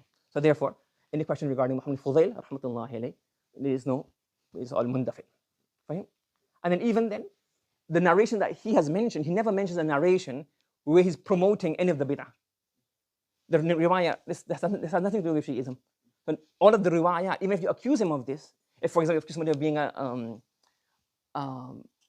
being unfair to a particular thing, but the other things he's talking about the weather. He said, I don't believe him because but this is the weather, this is something else. So he's not talking about the issue that is a difference of opinion. He's talking about the weather. So why are you not going to accept me here? He's not going to lie in there. So that's why there's a bit more detail regarding this. For him, so when he narrates something which is like, okay, we accuse him of being a Shia, and he narrates a riwayah which has the elements of Shiism in it, then we say, question mark. But this riwayah, all of the riwayah, he has none of these things promote what we would understand to be Rafidi. So that's why these riwayat are the maqbool with asterisks. Fahim? The next rawi has Umar ibn Qaqa. He's the next narrator. Now, Umar ibn Qaqa, rahmatullahi alayhi, he's also his thiqah, hujjah. These are different statements of the ulama narrate regarding him that he's not an issue. So don't need to go through that. Next, Abu Zur'a. So Abu Zur'a, so you have two Abu Zur'a. One is Abu Zur'a al-Kufi, one is Abu Zur'a al-Razi. So Abu Zur'a al-Razi comes later. He is Sahib al-Adli wal-Jarh wal-Ta'dil. And Abu Zur'a al-Kufi, he is the grandson of Jarir ibn Abdullah al-Bajali, rahmatullahi alayhi. So he's one of the Sahabi, became Muslim very late. We mentioned a lot of his riwayah, end of Kitab al-Iman regarding Adin al-Nasiha. And also when the Prophet sent him to, where did he send him to? Zul Khalasa?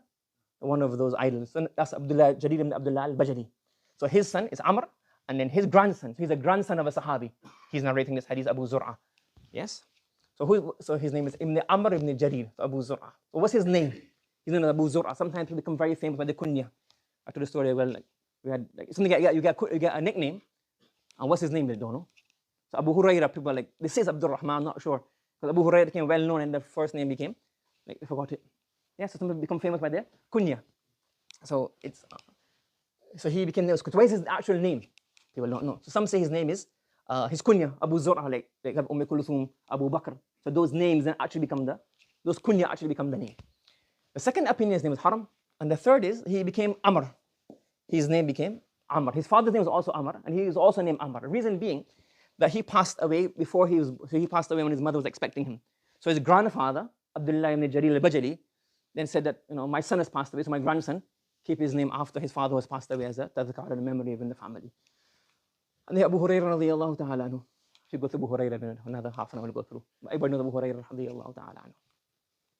Actually, now we go to the Sanud as a whole, like the Lطائف and some benefits on the Sanud. Now, this hadith, or so you remember that sometimes the word hadith, when we use it in our layman terms, it means the text of the hadith. So like, for example, al-A'mal bin-Niyyat is one hadith. When the muhaddithun talk about hadith, they refer to every single chain and every single sanad as one separate hadith. So for example, this hadith is 3 hadiths, because Imam Bukhari has 3 chains. So just remember that. So this is one chain, one text, but it has 3 chains that link us up to the Prophet sallallahu alaihi wasallam. So Imam Bukhari rahmatullah alayhi mentioned this hadith 3 places in his Bukhari. He mentions it 3 places. Now Imam Bukhari rahmatullah, you have to understand his goal. He like Imam Muslim rahmatullah alayhi, some people, there's an ikhtilaf, which book is better. So in terms of Sihha, and in terms of the chain of narrators, is that Imam Bukhari's chain and his choice of narrators and all that is better. But Imam Muslim brings like a hadith, and then he just brings all the hadiths in one section. And he brings one hadith, in this hadith maybe a question, he brings the next chain to then re-emphasize the point that was in the first hadith, etc., etc. Imam Bukhari rahmatullah alayhi, he brings a hadith to try to prove different points. So he'll bring al-A'mal bin-Niyyat at the beginning of the book, he'll bring it here, he'll bring it here, he'll bring it here. He won't bring all of them together, because this hadith can be used to prove 4 points. So he'll bring it in 4 different places in the book. Do you understand? He won't just bring it all. Let's put all the al-A'mal bin-Niyyat narrations together. He put it in different places. So then sometimes you think, why has he brought this hadith here? Why not here? What's the benefit? So let's look at this one chain, the kalimatani habibatan. It comes 3 places in Bukhari. So the first narrator is Qutaybah ibn Sa'id. And this is his wording. It comes in Kitab al-Da'awat in the verses of Tasbih. And in there the words are خفيفتان إلى اللسان ثقيلتان في الميزان حبيبتان إلى الرحمن. Yes, and then it comes Subhanallah wa bihamdi Subhanallah al-Azim. So Qutaybah ibn Sa'id, Imam Bukhari's first teacher, he narrates it in these wordings, and this is the wording. The next teacher is Zuhayr ibn Harb. There's variations in Zuhayr ibn Harb's riwayah in different places. Nonetheless, this riwayah that Imam Bukhari has brought comes in Kitab al-Iman wal-Nudhur, and he mentions it in this bab. If you say la takallam and you say Subhanallah wa bihamdi, is your qasam broken or not? Because kalimatan is a kalima, so therefore if you say Subhanallah wa bihamdi, qasam is broken. So he brought that to prove another point. In this narration of khafifatan, same order, thaqilatan, same order, habibatan, same order, but Subhanallah al-Azim, Subhanallah wa bihamdihi. The dhikr in there is different. So the one that we have in front of us is the one that is in Kitab al-Tasbih and dhikr is Subhanallah wa bihamdi, Subhanallah al-Azim. The one mentioned in Kitab al-Iman wal-Nudhur to talk about oaths and promises, there the word is different. Subhanallah al-Azim, Subhanallah wa bihamdihi. And the third place he mentions is right at the end in our bab right here, Kitab al-Tawheed. And here's Habibatani ila Rahman, Kalimatani Habibatani ila Rahman.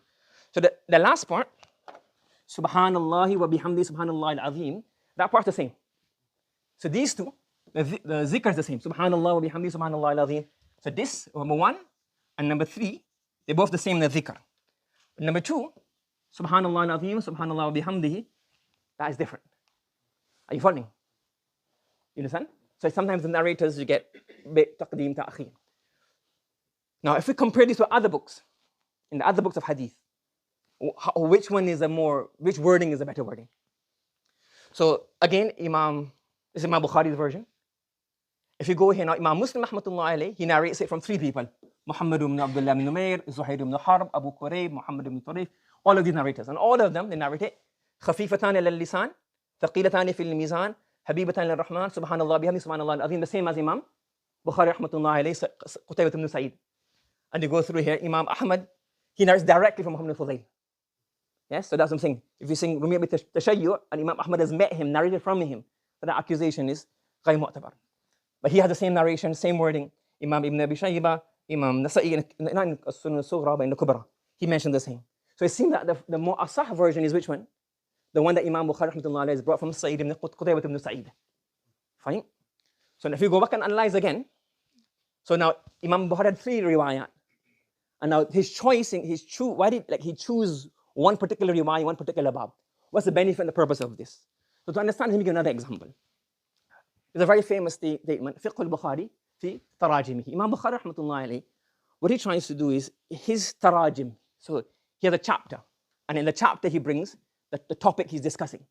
the way he structures those headings, the way he puts the hadith in that chapter, he doesn't say, oh, from this we deduce this mas'ala.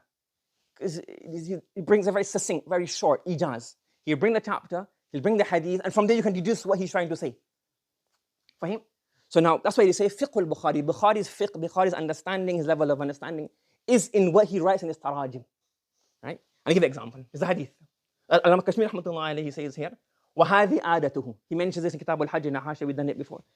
He says here that Imam Bukhari rahmatullah alayhi, sometimes he brings a hadith, that hadith has nothing to do with that chapter. And you think, why is Imam Bukhari brought this in this chapter? If you're lazy, probably put a mistake. Probably the people who are doing the nusakh, they probably got some garba. But Imam Bukhari rahmatullah alayhi, he's got a purpose. He's trying to mention things without saying it. He said, you figure it out. So Imam Kashmir rahmatullah, he mentions this. And he gives an example.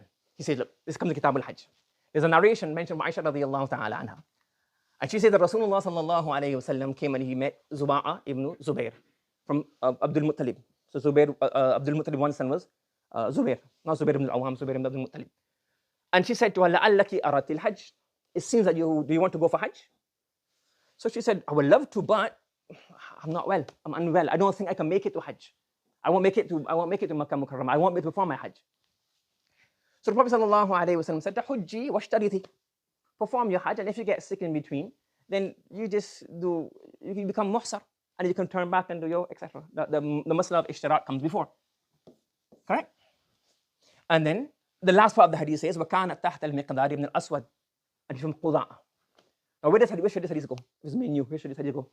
Where does it belong? Anybody can answer this question. Which bab should it go in? Kitabul Hajj? No? Yes? Everybody can figure this out. Kitabul Hajj. Imam Bukhari brings it in Kitabun. Guess where? Kitabun Nikah. He brings the Kitabun Nikah. And here he's talking about when husband and wife, when you're choosing a couple or a partner, then having conjugality, munasaba, he brings it in here. What's he trying to prove? I mean, Imam Bukhari is not going to say, what is he trying to prove? So some muhaddithun have said that Imam Bukhari rahmatullah alayhi saying, look, this hadith, I've reached this hadith, I know this hadith, but the mas'ala of ishtirak fil hajj that's not the ma'mul. We don't accept the ishtirak fil hajj mas'ala. So instead of bringing kitab al-hajj, I'll bring it here. So in the mas'ala of hajj, this mas'ala is not mentioned in hajj. Ishtariti fil hajj, that's a mas'ala to do with hajj. So he's bringing another bab, another chapter, to say, look, I know this hadith of ishtirak fil hajj, but I'm not going to bring in kitab al-hajj, so it's not mentioned in the list of the masail of hajj. It's mentioned somewhere else. So when you do hajj, it's not there. Because this mas'ala of ishtirak fil hajj, whatever that mas'ala we discussed before, is not applicable according to my fiqh. So he brings it here because of this part. That this narrator, Zuba'a ibn Zubayr, was married to Miqdad ibn Aswad. And because she was from the Quraysh and he was from the Qudaa, that those two tribes, they are the same akfa, and that's another mas'ala as well. So he brings it in another place to prove this mas'ala. You understand what Imam Bukhari does? So similarly, it's not as detailed in here. So what it seems like, the Imam Bukhari had three options. Hadith number one, which he brought in, Fadhu Tasbih. Now, we know in here that we have three versions. So he put the Subhanallah wa bihamdi Subhanallah al-Azim, which has the zikr is on that wording is correct for the zikr, because he's saying here, when you come to do zikr, then you're going to look at my kitab tasbih. So then I want to do the right wording. What's the right wording? Subhanallah wa bihamdi Subhanallah al-Azim. But also, the wording that linked with that is Kalimatan. Khafifa comes first, Thaqila comes second, Habiba comes third. And the one he's mentioned here, Habiba comes at the thing. So he brought the asah in terms of the dhikr and the asah in terms of the matan in the place where this hadith belongs, which is in dhikr. When he mentioned it secondarily, he mentioned it in Iman Nuzur. If you take an oath, Wallah, I will not speak. I will not say a kalima. Then he brought it because here you're not going to do this dhikr. You're looking to figure out this masala. So he brought this one here. So now between these two, he had an option between these two. And that's why you had the normal narrator saying, well, the other tawji, the more common tawji is that now you have Ahmad ibn Ishqab and you have Zuhair ibn Harb. So then you have a Zuhair ibn Harb riwayah, Ahmad ibn Ishqab riwayah. Then between these two, so I think this one is brought here because of the sihha. And then between these two, then you have Ahmad. You start with Hamd and you finish with Hamd. We've heard this tawji many times. So I don't think it was a choice between three of them, choice between two of them. So to do more the ilm al-hadith, we'll put that one there. And in between these two then, he says, we bring this one here because start with Hamd and finish with Hamd, as we mentioned, heard many times. Fahim? Everybody following? You following? I'll ask you on Monday to repeat the lesson, takrar. So inshallah, now we move on to the matan. So now the matan is this matan we have here. The matan is called the text of the hadith. That's called the matan. So let's go to the lugha, the words individually. So the first word we have is kalimatán. So again, this is some minor words, but nonetheless, kalima. So kalima is translated as word, but it can also be used for a sentence. So we say, we start off kalima. Remember, kalima ism fa'il and harf. So one word, rasulun nabiyyun. But the word kalima in the Arabic language is also used as a whole sentence, not only one word. So not two words are beloved to Allah subhanahu wa ta'ala, but two sentences, subhanallah wa bihamdihi, subhanallah al-azim. What happens in the Quran? It says, قَالَ رَبِّ ارْجِعُونِ لَأَلِّي أَعْمَلُ صَالِحًا فِيمَا تَرَكْتُ كَلَّا إِنَّهَا كَلِمَةٌ. That statement, so the word kalima is used for a whole sentence. Similarly, we have kalimatu tawheed. So kalima tawheed is not one word, it's a whole sentence. Similarly, أَسْتَقُ كَلِمَةٍ قَالَهَا شَاعِرٌ. That one is also used word. So the word kalima, when we say in Nahwa and Sarf, it means one word, but in Arabic language, it can be used for a whole sentence. So here, kalimatan doesn't mean two words, it means here two sentences. Achha. The next we have word habibatan. And habiba means beloved to Allah subhanahu wa ta'ala. Now this is fa'ilun. Again, this is a bit more grammar. This is fa'ilun bima'na muf'al, not muf'il. So the word fa'ilun can be used as an ism al-fa'il, or it can be used as an ism al-maf'ul. Here's in the ma'na of ism al-fa'il. Like for example, هذا ما لدي عتيد, and atid here means mu'tad, prepared. So the word fa'ilun can mean the one who is doing something. Like for example, rahim, the one who is showing mercy, and qatil, the one who has been killed. So the word fa'il has both meanings, the active participle and passive participle. So here's in the passive participle. And you have a small little question, should I have mentioned it? The word fa'ilun, people say that fa'ilun, yastawi fi mudhakkar wa mu'annas. Yes? So we say that's al-ghalib. You have a few other places with mustasna from, this is one of them. For example, you have hamida, and you have dhamima, and fihi bahtun is all, but that's a bit beyond the scope of this class. Achha, we have the word khafifatan and thaqilatan. So literally, linguistically, khafifa means light. Now sometimes we have a dead metaphor. What's a dead metaphor? That we don't even know it's a metaphor. We always use it. Like, if we say, what does this mean? Like, I don't know, just use it. Like, for example, he killed two birds with one stone. Everybody knows what it means. So what does it mean by birds? You're not talking about birds. We understand it, like, subconsciously. No need to, if all understand, which stone did he use? Like, we understand it. You open a can of worms. Where's the can? Where are the worms? Like, everybody understands what he's talking about. So sometimes some words and some parables become very well known. Everybody uses them. So khafifatan and thaqilatan, or khafifa means heavy, and khafifa means light. A physical item does not have weight, and thaqila means something is very heavy and very weighty. So khafifa, so it doesn't mean that it's light. It doesn't mean it's light that has a physical weight, but it means here, when something is light, it's very easy to do. If you got a light, you got a mouse, you got a pointer. When it's light, it's easy to move around. So you just take it here very easy. It's khafif. So similarly, a word is not heavy. It's light on the tongue. You can call it khafifa. So it's not physically light, but it's actually very easy to pronounce. And the opposite of that is thaqila would mean not heavy and weighty, but it's actually burdensome and more cumbersome to pronounce. Yes, so thaqilatan fil mizan, and it means heavy in the scales mean it's full of weight. It's very weighty in the scales. Now, Imam Tibi rahmatullah alayhi in the Sharh Mishkat, he says here that this is when you say khafifatani, thaqilatani, these are isti'ara. Isti'ara is a metaphor. Yes? So what does it really mean here? That you're not talking about physical weight and light weight, you're actually talking about ease of pronunciation. But again, so that those who are students understand that all of these terms that come up in the books from beginning to end, all of these things that we study in Nahwa, Sarf, Balagha, they all use subconsciously throughout. So we could explain this metaphor in a bit of thing. So really, we have the word here, look, subhanallah wa bihamdi, subhanallah al-azim. So the Prophet sallallahu alayhi wa sallam, again, you don't think these things happen subconsciously. This is the way the Arabs speak in the metaphors and the proverbs. It's just the way they speak. So when it says light on the tongue, he's as if the Prophet sallallahu alayhi wa sallam is giving tashbih and drawing simile between the word subhanallah wa bihamdi, subhanallah al-azim, with something which is like a that has weight. Like this is like this. Yes, this is called the mushabbah, the tana. It's called the mushabbah bihi. Remembering? Again, trauma, again, like flashbacks. Oh yeah, we done this a long time ago. This was again, like flashbacks. It was a happy day, and now you give me trauma my last day. Huh? All the students again, trauma. Yes? And then the mushabbah bihi is, the wajhu shabah is called the state. So the Prophet sallallahu alayhi wa sallam, look, that the word kalimatani habibatan, the word subhanallah bihamdi, subhanallah al-azim, are very light words. The same way something is very light, easy to pass around, these words are very light on the tongue. And then the Prophet sallallahu alayhi wa sallam says that this is called a tashbih, a simile. And then he goes on to the isti'ara. I don't go too much into this, it might bore people even more than they are already. Okay? Now just simply, this is ishara to what we done before at the beginning. So Tibi rahmatullah alayhi says, أَمَّا الثِّقْلُ فَلَا حَقِيقَتِهِ. So at the beginning, we done the Tërjëmatul al-Bab. So he's saying that the khafifa is isti'ara, but the thiql is haqiqa. And the ishara ila ma mara min qabl. Achha. Why is it khafifa? Why is it light? Why are these words light? So I'm not a qari. I discuss about qari sab. What do you say? Man takallama fi ghayri fannihi ata bil ajaibi. If you speak about things you don't know, then you end up saying lots of funny things. So I'm going to speak about tajweed, and I'm not a qari sab. So So if anything is wrong, our Qari at the back, you can blame him that you taught him wrong. He probably taught me right, but I misunderstood. Yeah, so if I get it wrong, you have to bear with me. Yeah, so basically, if you look at it here, there's many ways of analyzing it. Yes, but in tajweed we have this. There's many like sifat, but we can look at one set of sifat. One set of sifat is the shidda. One you have is tawassut, and one you have is rikhwa. So shidda means like it's a hard letter. It takes time to pronounce. And you have to remember that every hard letter or difficult letter is not like a problem. Like for example, in the Quran, Allah subhanahu wa ta'ala says, qismatun diza. Now, qismatun diza, you're going to have the gunna, you're going to have the dad, and it's like, it takes long to pronounce. But there's a purpose for that. It's like, it shows you how heavy, like it says that you are saying that you worship Allah subhanahu wa ta'ala. Lakum al-dhakar wa lahu al-untha. You're saying, you boast about your children, your male children. And when Allah says, oh, Allah has daughters, you don't want daughters. So, tilka idhan qismatun diza. So that word is hard to pronounce. Not hard, but it's slightly thaqil. Why? It is showing you that what you are seeing is what do you call it? Anamatopoeia. The kids go around saying this word. Is that what's it called? Anamatopoeia, I think something like that. Where the meaning of the word resembles the meaning. In the Quran, إِثَّاقَلْتُمْ إِلَى الْأَرْضِ. Allah saying you're called to go forward. You don't go forward. You're very lazy. What's the word? You can't say إِثَّاقَلْتُم quickly. So why? Because إِثَّاقَل is hard to pronounce. It's difficult to, not hard. It's difficult to pronounce. It's a bit thaqil.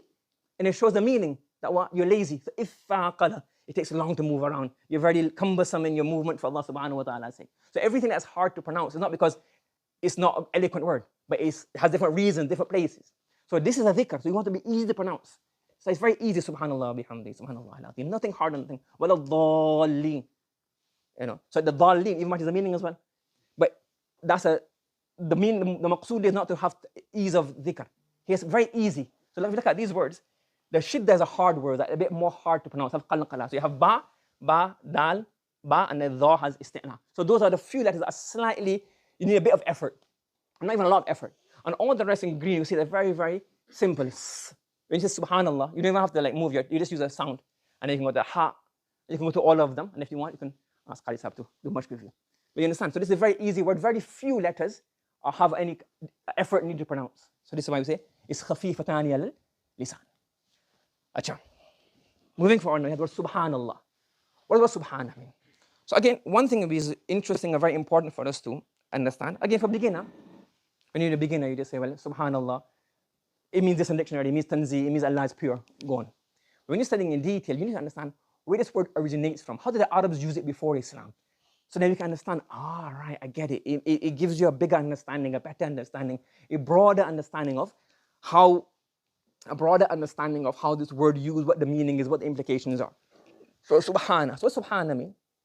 So subhana, is it made from sabaha yasbahu? Is it made from sabbaha? Is it mujarrad? Is it mazid fi? So one of the ishtiqaq is from sabaha, the past tense sabaha, the mudhari is yasbahu, the future tense is yasbahu. So it made from sabaha yasbahu. So one opinion is that sabaha yasbahu, sibahatan means to swim. So before Islam, the word sibaha means to swim. So it means when you move quickly in water, that's called sibaha, is swimming. Yes? And also, so to swim in the water is also called sabaha. And when you go far away in your swimming, you make like a considerable distance. This is called sabaha yasbahu. And then just as an interesting note, which we'll come back to later on, you have the word aum, ama ya'umu. It also means swimming. But in the Arabs, they have two words. It doesn't mean they're both the same. It means that each has its own difference. So in sabaha yasbahu, when you swim, but you make sure you stay above. You don't go down inside. And ama ya'umu, auman means you swim, but you're going to dive into, and in the water you swim a bit. And sabaha yasbahu, you stay above all the time. So there's two words of swimming. So some say the word sabaha yasbahu, subhana, it links back to the original Arabic word of sabaha yasbahu, which means to swim. Now how does that link to the word subhana? We'll discuss that later on. Another way the Arabs use the word subhana, they say that subhana is derived from the word forgot now, the sabah or sibha. Imam Ghazali rahmatullah alayhi, once he traveled somewhere. So he was coming back and the thieves, like, they hijacked the caravan. So they took all his stuff and they took his books as well. When he took his books, he went to the guy and said, look, you know what? You're stealing money, these are my books. If you take my books, and my books, my knowledge is in there. So the guy laughed at him. He said, your knowledge is gone if I take your books. If I steal your books, the knowledge is gone. What kind of knowledge is that? So he says, mustantaq min Allah. He said that person, that thief who stole my books, I was begging him for my books back. When he said those words, I said, no, I don't know anything. I just everything in my books. So this is our knowledge. We just copy and paste. I mean, we don't have a harakah here. We get stuck. Is it sabha or sibha? So we just copy and paste. We're not really ulama, but nonetheless, that's also a name of Allah. We can copy and paste, so you can read from the thing. But I don't know what it is. Is it sibha or sabha? I forgot. Nonetheless, the plural is sibahun. The plural is sibahun.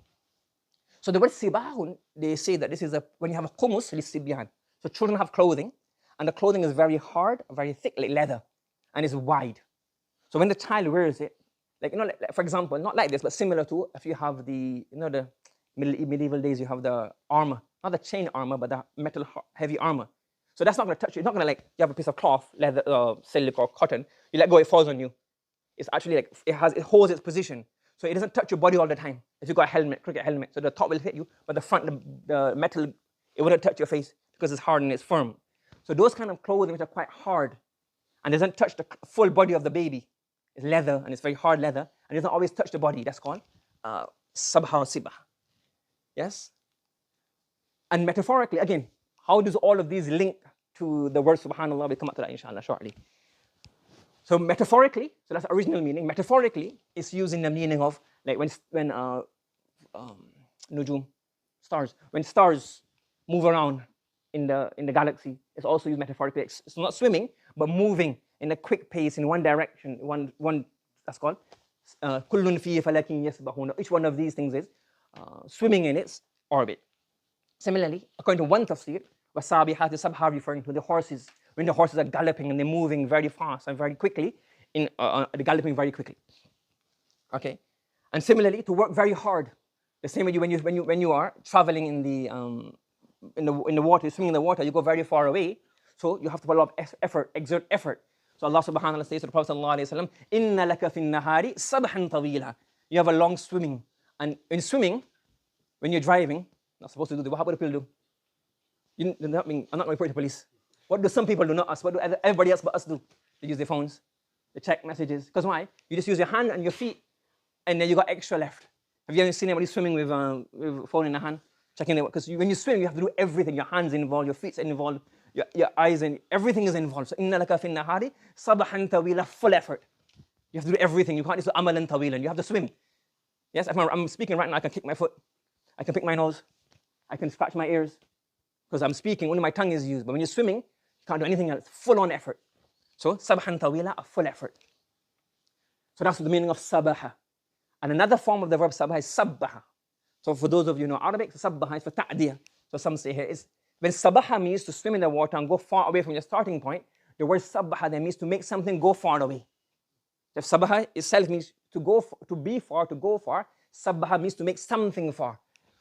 So how does it link up to subhanallah? Tasbih, you say that Allah subhanahu wa ta'ala is very far, very lofty, very high, very distant from any fault, any shortcoming. Allah subhanahu wa ta'ala is very lofty, very exalted. So tasbih, we are saying that Allah is beyond any fault, any shortcomings. That's how they say the word tasbih means. Yes, for the ta'diyah. Fahim?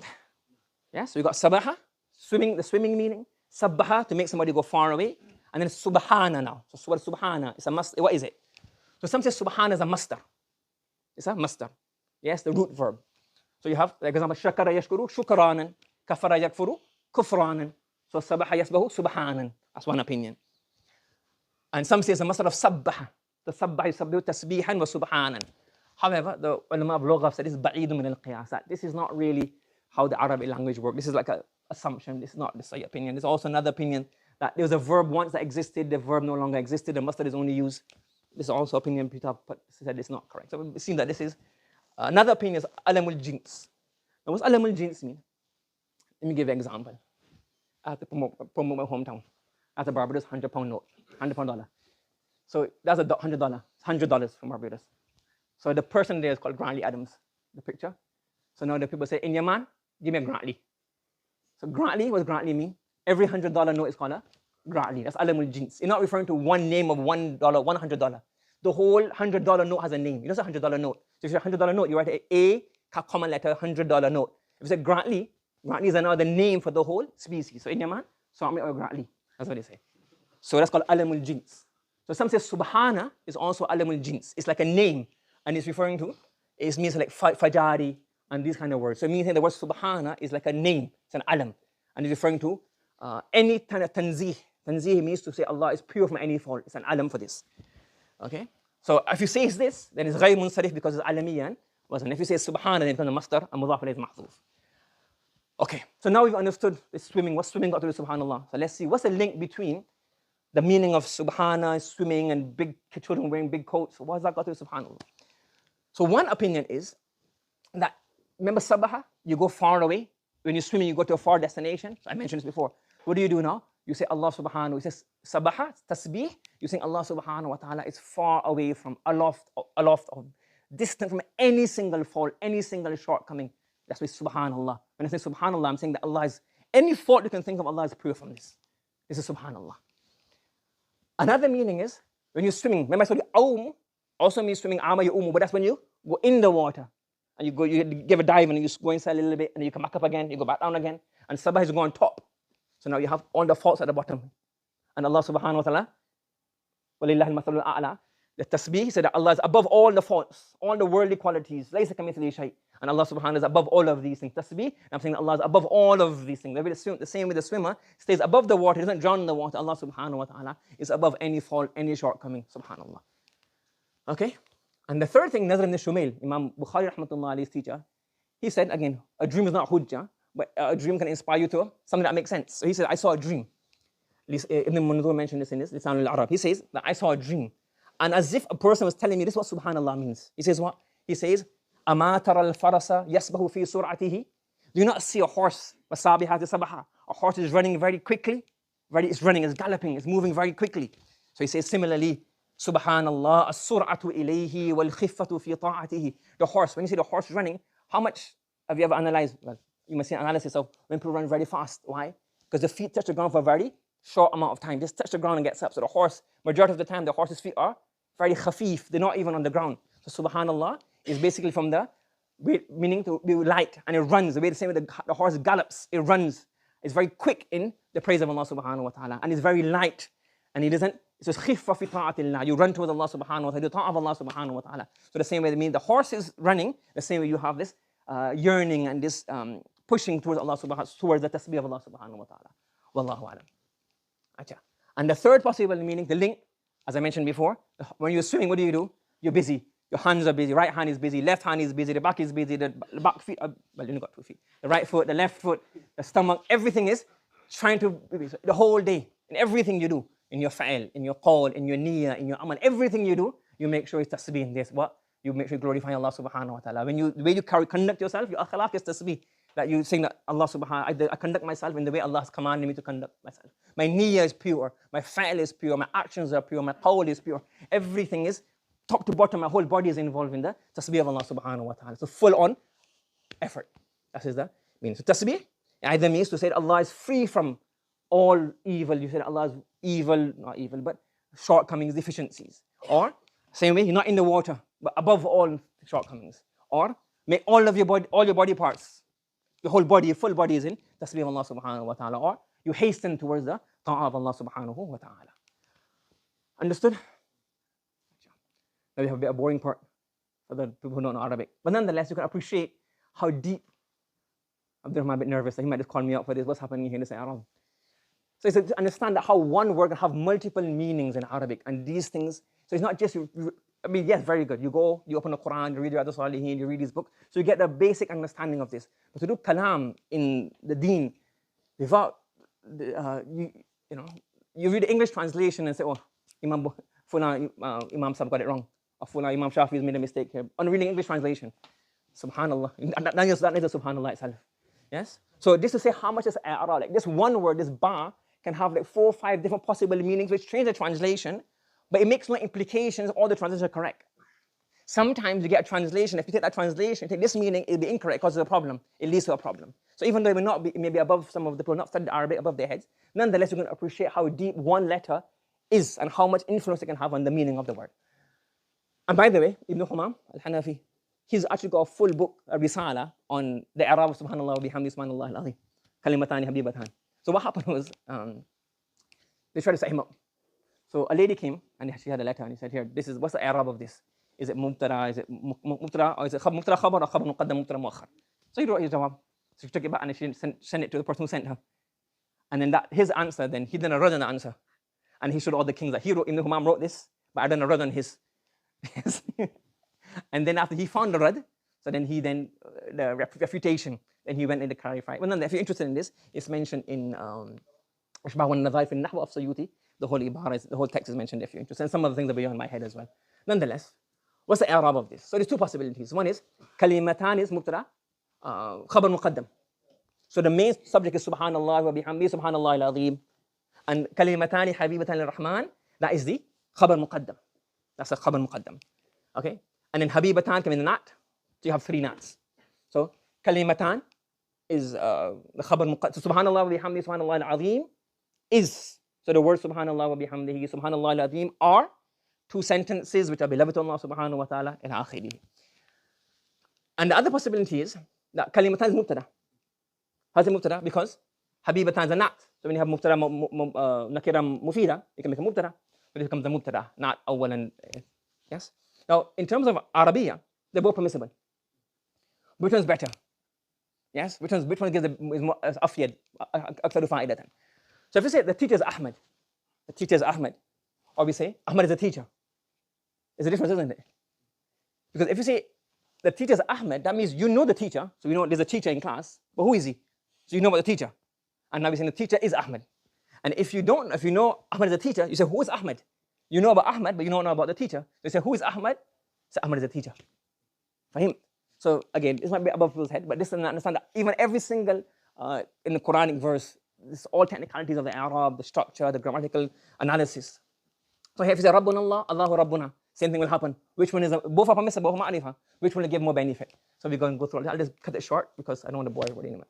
So if subhanallahi, kalimatan. So subhanallah wa bihamdi, subhanallah al-azim are two words. Or kalimatani, habibatani, khafifatani al-lisan, thaqilatani fil mizan, habibatani al-rahman. That is the khabar. So this one, he said, this is better. Because why? It creates a tashwiq al-mutaakhir. So he said, there are two words. What are these two words? So then you have that question raised in your mind. That'll come a bit later on as well, inshallah. So this is a better i'rab. And inshallah, the people who are interested in this can look it up in that risala of Imam Suyuti rahmatullah. I'm not going to go too deep into this. No? Okay. And then here, I'll leave this as well because it's a bit too long, inshallah. Now we look at the i'rab of subhanallah wa bihamdihi. Now in subhana, so we have subhanallah. So first thing is we have subhanallah. Is it jumla khabariya or is it jumla insha'iyya? So lafzan is jumla khabariya. What does this mean? We say alhamdulillah. We say alhamdulillah. So one thing is can be, you give it information.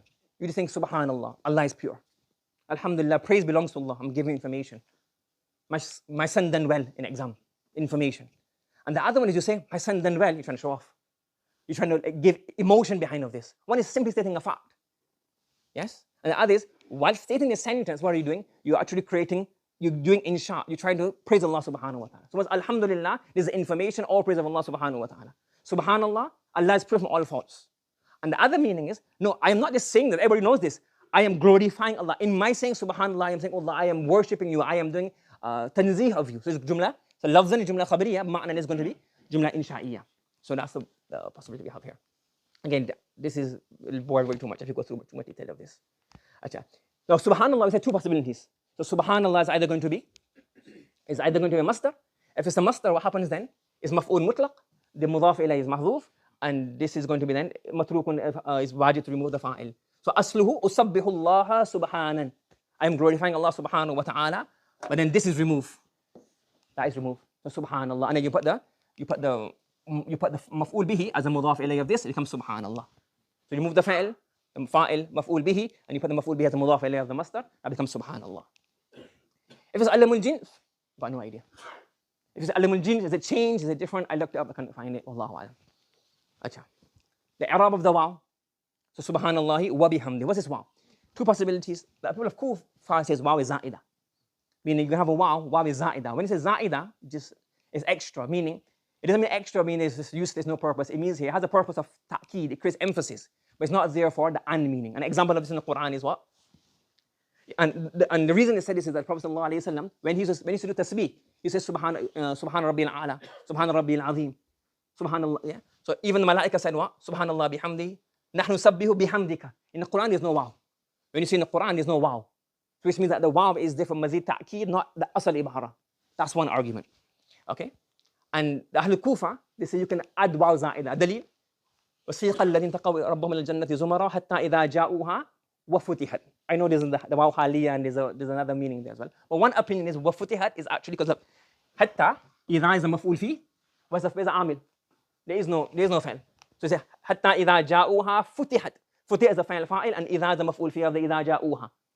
And the waw is za'ida. There's other tawjih as well. But this is one opinion. Another example, إِذَا السَّمَاءُ انشَقَّتْ. So you have إِذَا again. That's a مفعول فيه. Where's the عامل?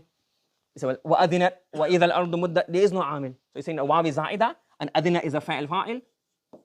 And this is the مفعول فيه of this. That's one opinion of them. But there's also other tafasir of that. So according to them, then the waw is za'ida. Then basically, subhanallah wa bihamdihi. We're going to do the i'rab, subhanallah bihamdihi, and they put the waw za'ida. Or the other possibility is the waw is asliya. And then waw is for istinaf or haliya. And you have two sentences. Subhanallah is one sentence, wa bihamdi is another sentence. Okay? Now, this is what I'm pointing out here again. This waw. Now, the following few i'rab and with analyzing the grammar of the sentence is based on the ba. What does this ba mean? What's the meaning of this ba? And one letter, how much difference it can have in i'rab and different meanings. So for example, you have udkhuluha bisalamin aminin.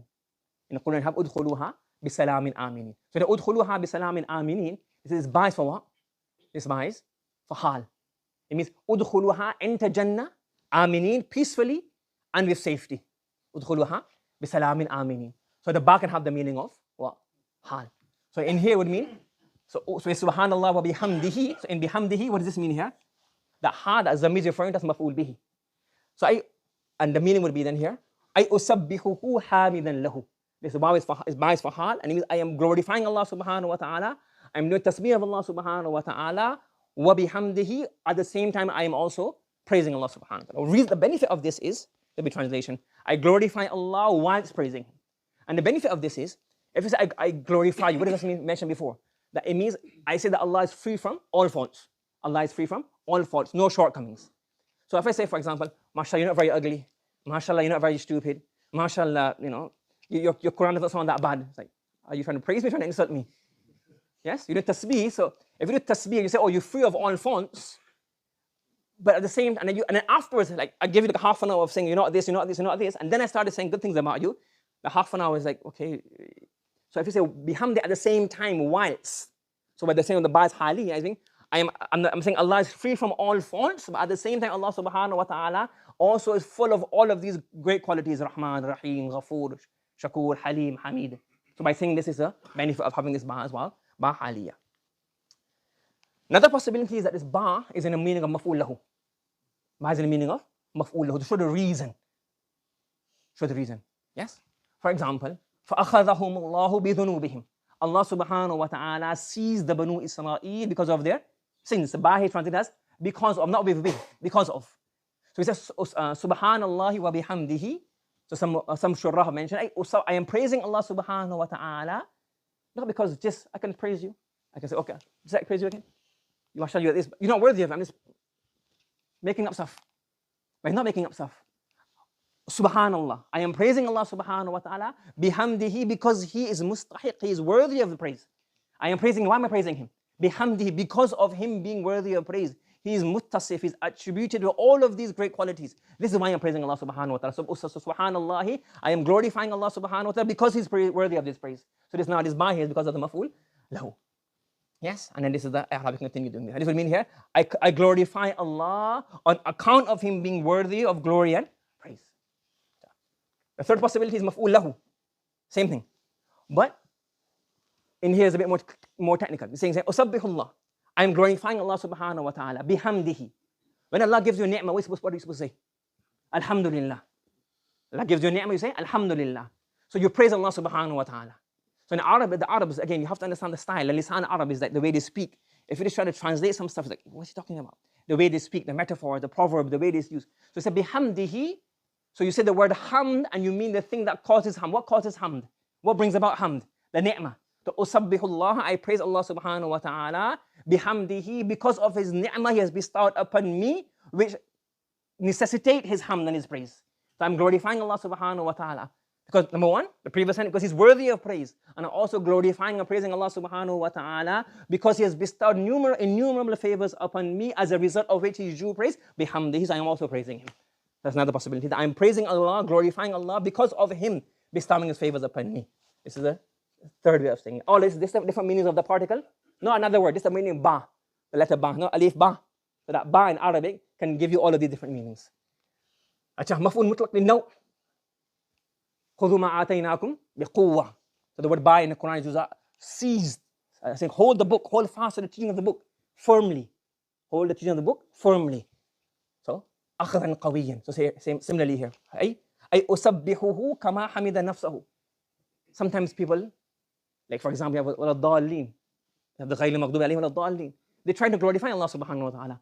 They think that God is so great, he sent his son, as Christians say. God is so kind, he sent his son in the world to save us. And God had his own son sacrificed for our sins. So they try to do tasbih of Allah, aren't they? That Allah is so kind. It's wrong, it's shirk. But at the end of the day, what are they trying to praise? They're trying to praise Allah subhanahu wa ta'ala, but in the wrong way. They're not praising Allah in the right way, and that led to their misguidance. So we're saying here, I praise Allah subhanahu wa ta'ala bihamdihi, not like how me and you try to praise somebody. We praise Allah how? Bihamdihi, the way he has praised himself. So I am glorifying Allah subhanahu wa ta'ala, not in my language, not in your language, not in the language of those who try to glorify Allah without understanding him and saying wrong things. I am glorifying Allah the way he has glorified himself. And he has told us to glorify himself in the Quran. So it's ba'd maf'ul mutlaq. So he said, I glorify Allah subhanahu wa ta'ala as he has praised himself, not in a way that I think is a way of praising Allah, but it's actually a problem. Another way is al-isti'ana. That I'm glorifying Allah subhanahu wa ta'ala. How can I glorify Allah subhanahu wa ta'ala? The story mentioned regarding Dawud alayhi salatu wasalam. He tried to praise Allah subhanahu wa ta'ala, and then at the end he said, oh, I can't praise you. Because you're going on circular arguments. If you have a wet paint sign, you paint a wall, you put wet paint, and you get a sign, paint it. And that wet paint sign is also wet paint. So they get another sign and say wet paint of the wet paint sign. And they get a third sign saying wet paint, that second sign is also wet paint. So you never go in circles until they dry. You're going in circles. So if you say, Alhamdulillah, Allah, I praise you for everything you bestowed upon me. Okay, what about that? Praising Allah. Is that not a gift of Allah subhanahu wa ta'ala? Yes, O Allah. I praise you for all the gifts you've given upon me. And O Allah, I also praise you for giving me tawfiq to praise you. What about the second praise? So Allah, I praise you for the ni'mah. I praise you for the first praise. I praise you for the second praise. What about the third praise? It's never ending. So he's saying here, Allah, I can't do anything. I have no ability. So, subhanallah wa bihamdihi. I'm glorifying Allah subhanahu wa ta'ala. Yes? That's probably the next one. This is the next one. This one here, I mixed up. I glorify you in a way because you give me tawfiq. Bihamdihi, you give me tawfiq. So again, you give me tawfiq. That's a ni'mah of Allah subhanahu wa ta'ala. With this tawfiq, with this ability, I am praising you. Allah Akbar. Alhamdulillah alladhi hadana li hada wa ma kunna nahtadiya lawla hadana Allah. We can't do anything on our own accord. Wa ma tawfiqi illa billah. So subhanallahi bihamdihi, I'm praising Allah with the tawfiq he has bestowed upon me, not on my own accord. And I'll leave the one in between. Okay? So we have hamd, haqiq and majaz of hamd. It can either be hal, meaning what? Usabbihuhu hamidan lahu. I'm glorifying Allah subhanahu wa ta'ala whilst praising him. I'm saying, Allah, at the same time I am saying that you are free from all faults. At the very same time I'm saying you are attributed with every single perfection. Along with this, I also say, oh Allah, why am I glorifying you? I am glorifying you because you are worthy of hamd. And I'm also glorifying you because of the ni'mah you bestowed upon me, which are worthy of praise. And oh Allah, I am glorifying you. How do I glorify you? I glorify you as you glorify yourself, not using my own words which are incomplete. And the third scenario is, oh Allah, I glorify you with the words that you have used, and I glorify you the tawfiq that you have bestowed upon me. So all of these meanings can be taken from the letter ba. So next we'll do letter ta, inshallah. Yes? The ta doesn't have those meanings messing around. Acha. Now, what about some of the more subtle points, the eloquence, the balagha in this? The few things. One is taqdeem.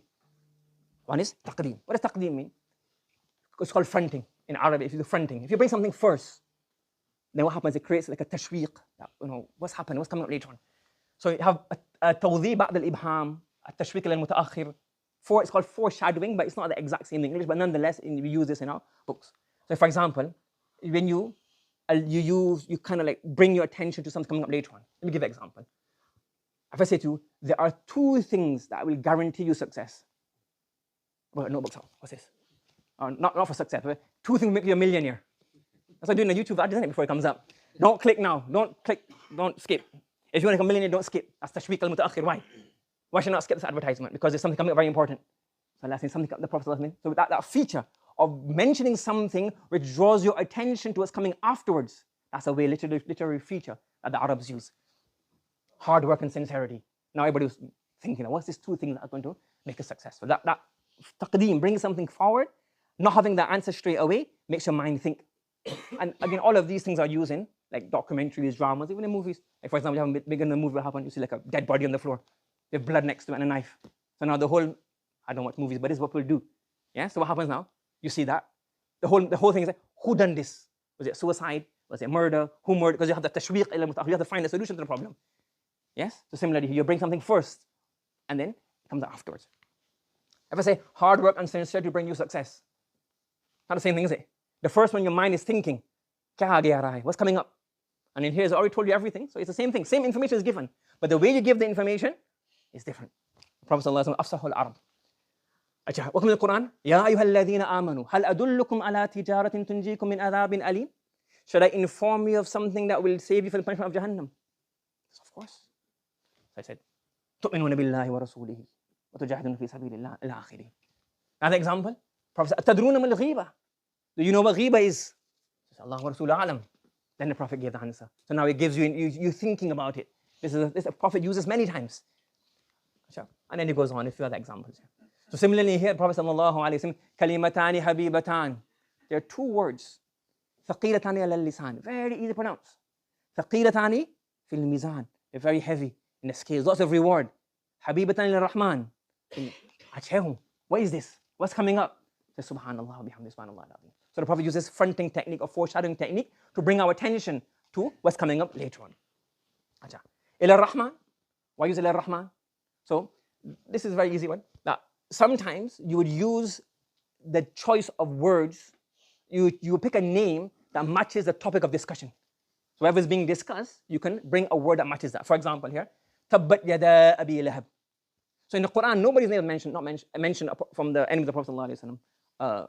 Abu Jahl's name is not mentioned. Uqba, Shayba, Walid Mughira's father. None of these. Walid Mughira himself. Sorry.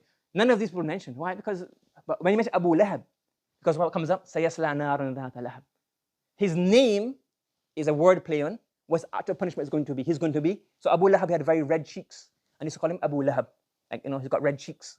So Allah used that same wording in the Quran. The one name that Allah uses is that name which matches up the punishment he's going to receive. He's going to enter a fire full of lahab, red flames. So he's got red cheeks, red flames. Allah used Tabbat yada Abi Lahab. So when the name, somebody's name matches the topic of conversation, you mention that particular name. So here Allah subhanahu wa ta'ala is saying, Habibatani ila Rahman. What's Rahman mean? Rahmah. Allah is kind, Allah is mercy, Allah is forgiving, Allah bestows His ni'mah upon you. Allah subhanahu wa ta'ala, the Prophet sallallahu alaihi wasallam used that word. Which word? The Rahman word. Beloved to the one who is merciful. Meaning, beloved to Allah subhanahu wa ta'ala. But you choose the name which represents that. Because what?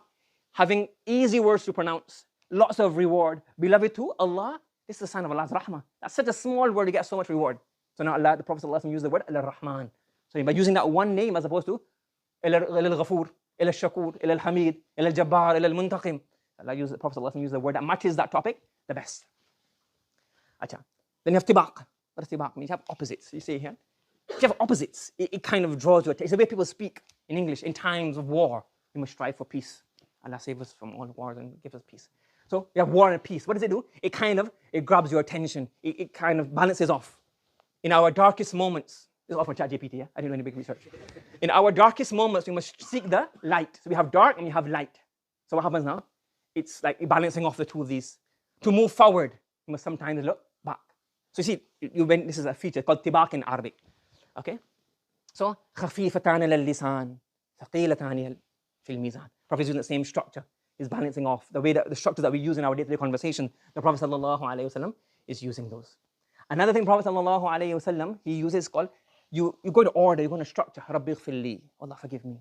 ولوالدي ولمن دخل بيتي مؤمنا وللمؤمن والمؤمن. You're going to structure particular order. You have a theme. You go in a particular way. So here the Prophet sallallahu alaihi wasallam says, آمنا بالله, we believe in Allah, وما أنزل علينا وما أنزل على إبراهيم وإسماعيل وإسحاق ويعقوب. The structure. The same Prophet sallallahu alaihi wasallam, same thing goes on to the end. The Prophet said, Subhanallah wa bihamdihi. Subhanallah wa bihamdihi. Let's ignore this one. once, I can't remember who it was, I think Mufti Saif Rahman Sahab. I was writing something, and I was writing a note. So then, it goes, no, ye mat likhna, and I was going to rub it out. And he said, no, bas us par ye to beadabi hai. Uske gird wo go daira lagao. Put a circle, if you do like this, you're rubbing out the name of Ham, so it's more respectful to put a circle around it. I can't remember who it was, one of the ulama said this. So bihamdihi is not the, yes, mistake here. So subhanallahi wa bihamdi subhanallahi al-azim. So what happens now? You have takhliya. If you want to renovate a house, what do? You get rid of everything. You take out the furniture, take out the carpet, take out the floorboards, you move everything out. Then after that, what do you start doing? Then you adorn, then you start putting on new floorboards, new plasterboards, new paint. Then at the end, so then he says here, Subhanallahi. What does Subhana mean? Allah is pure from all shortcomings. What do? You say Allah, takhliya. You cleanse, you say that Allah is free from all faults. Then after that, what comes what's after that now? Bihamdihi. You say Allah is adorned, correct. Allah is muttasif, He's attributed with all good qualities. So Subhanallahi wa bihamdihi. And how is He adorned? How are these qualities? In the highest form, the peak. Subhanallahi al-azim.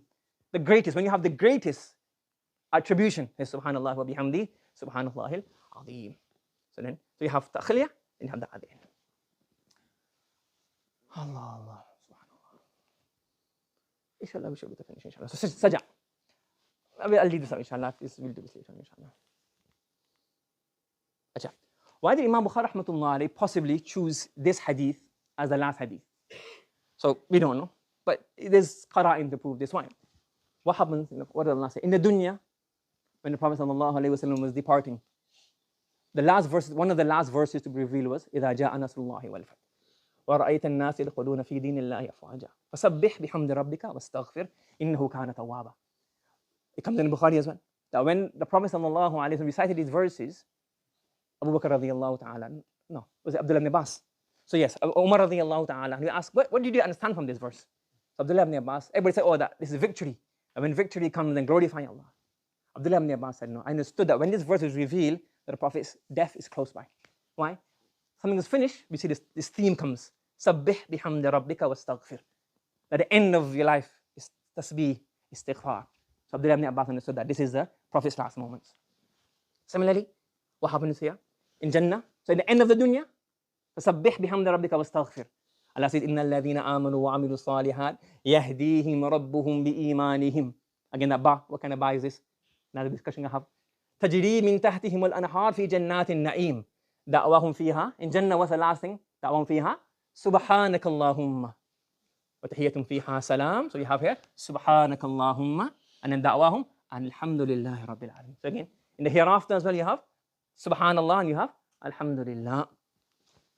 And then there's a hadith that also shows this. Imam Tirmidhi mentioned the hadith called Kafaratul Majlis, or Kafar of Fadail of A'mal. We won't read it after Fadail A'mal. Should read it at the end of every gathering.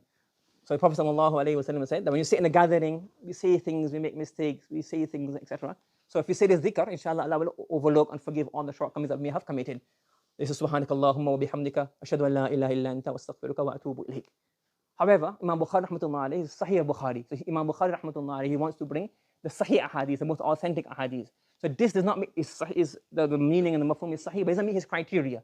So because it doesn't meet his criteria, he just said, well, use another word, Subhanallah wa bihamdi, Subhanallah al-azim, that has a similar wording at the end of that chapter, but he's trying to refer to Wallahu a'lam, but we assume he's referring to this hadith to link it up. So he finished the book with the Kafaratul Majlis hadith.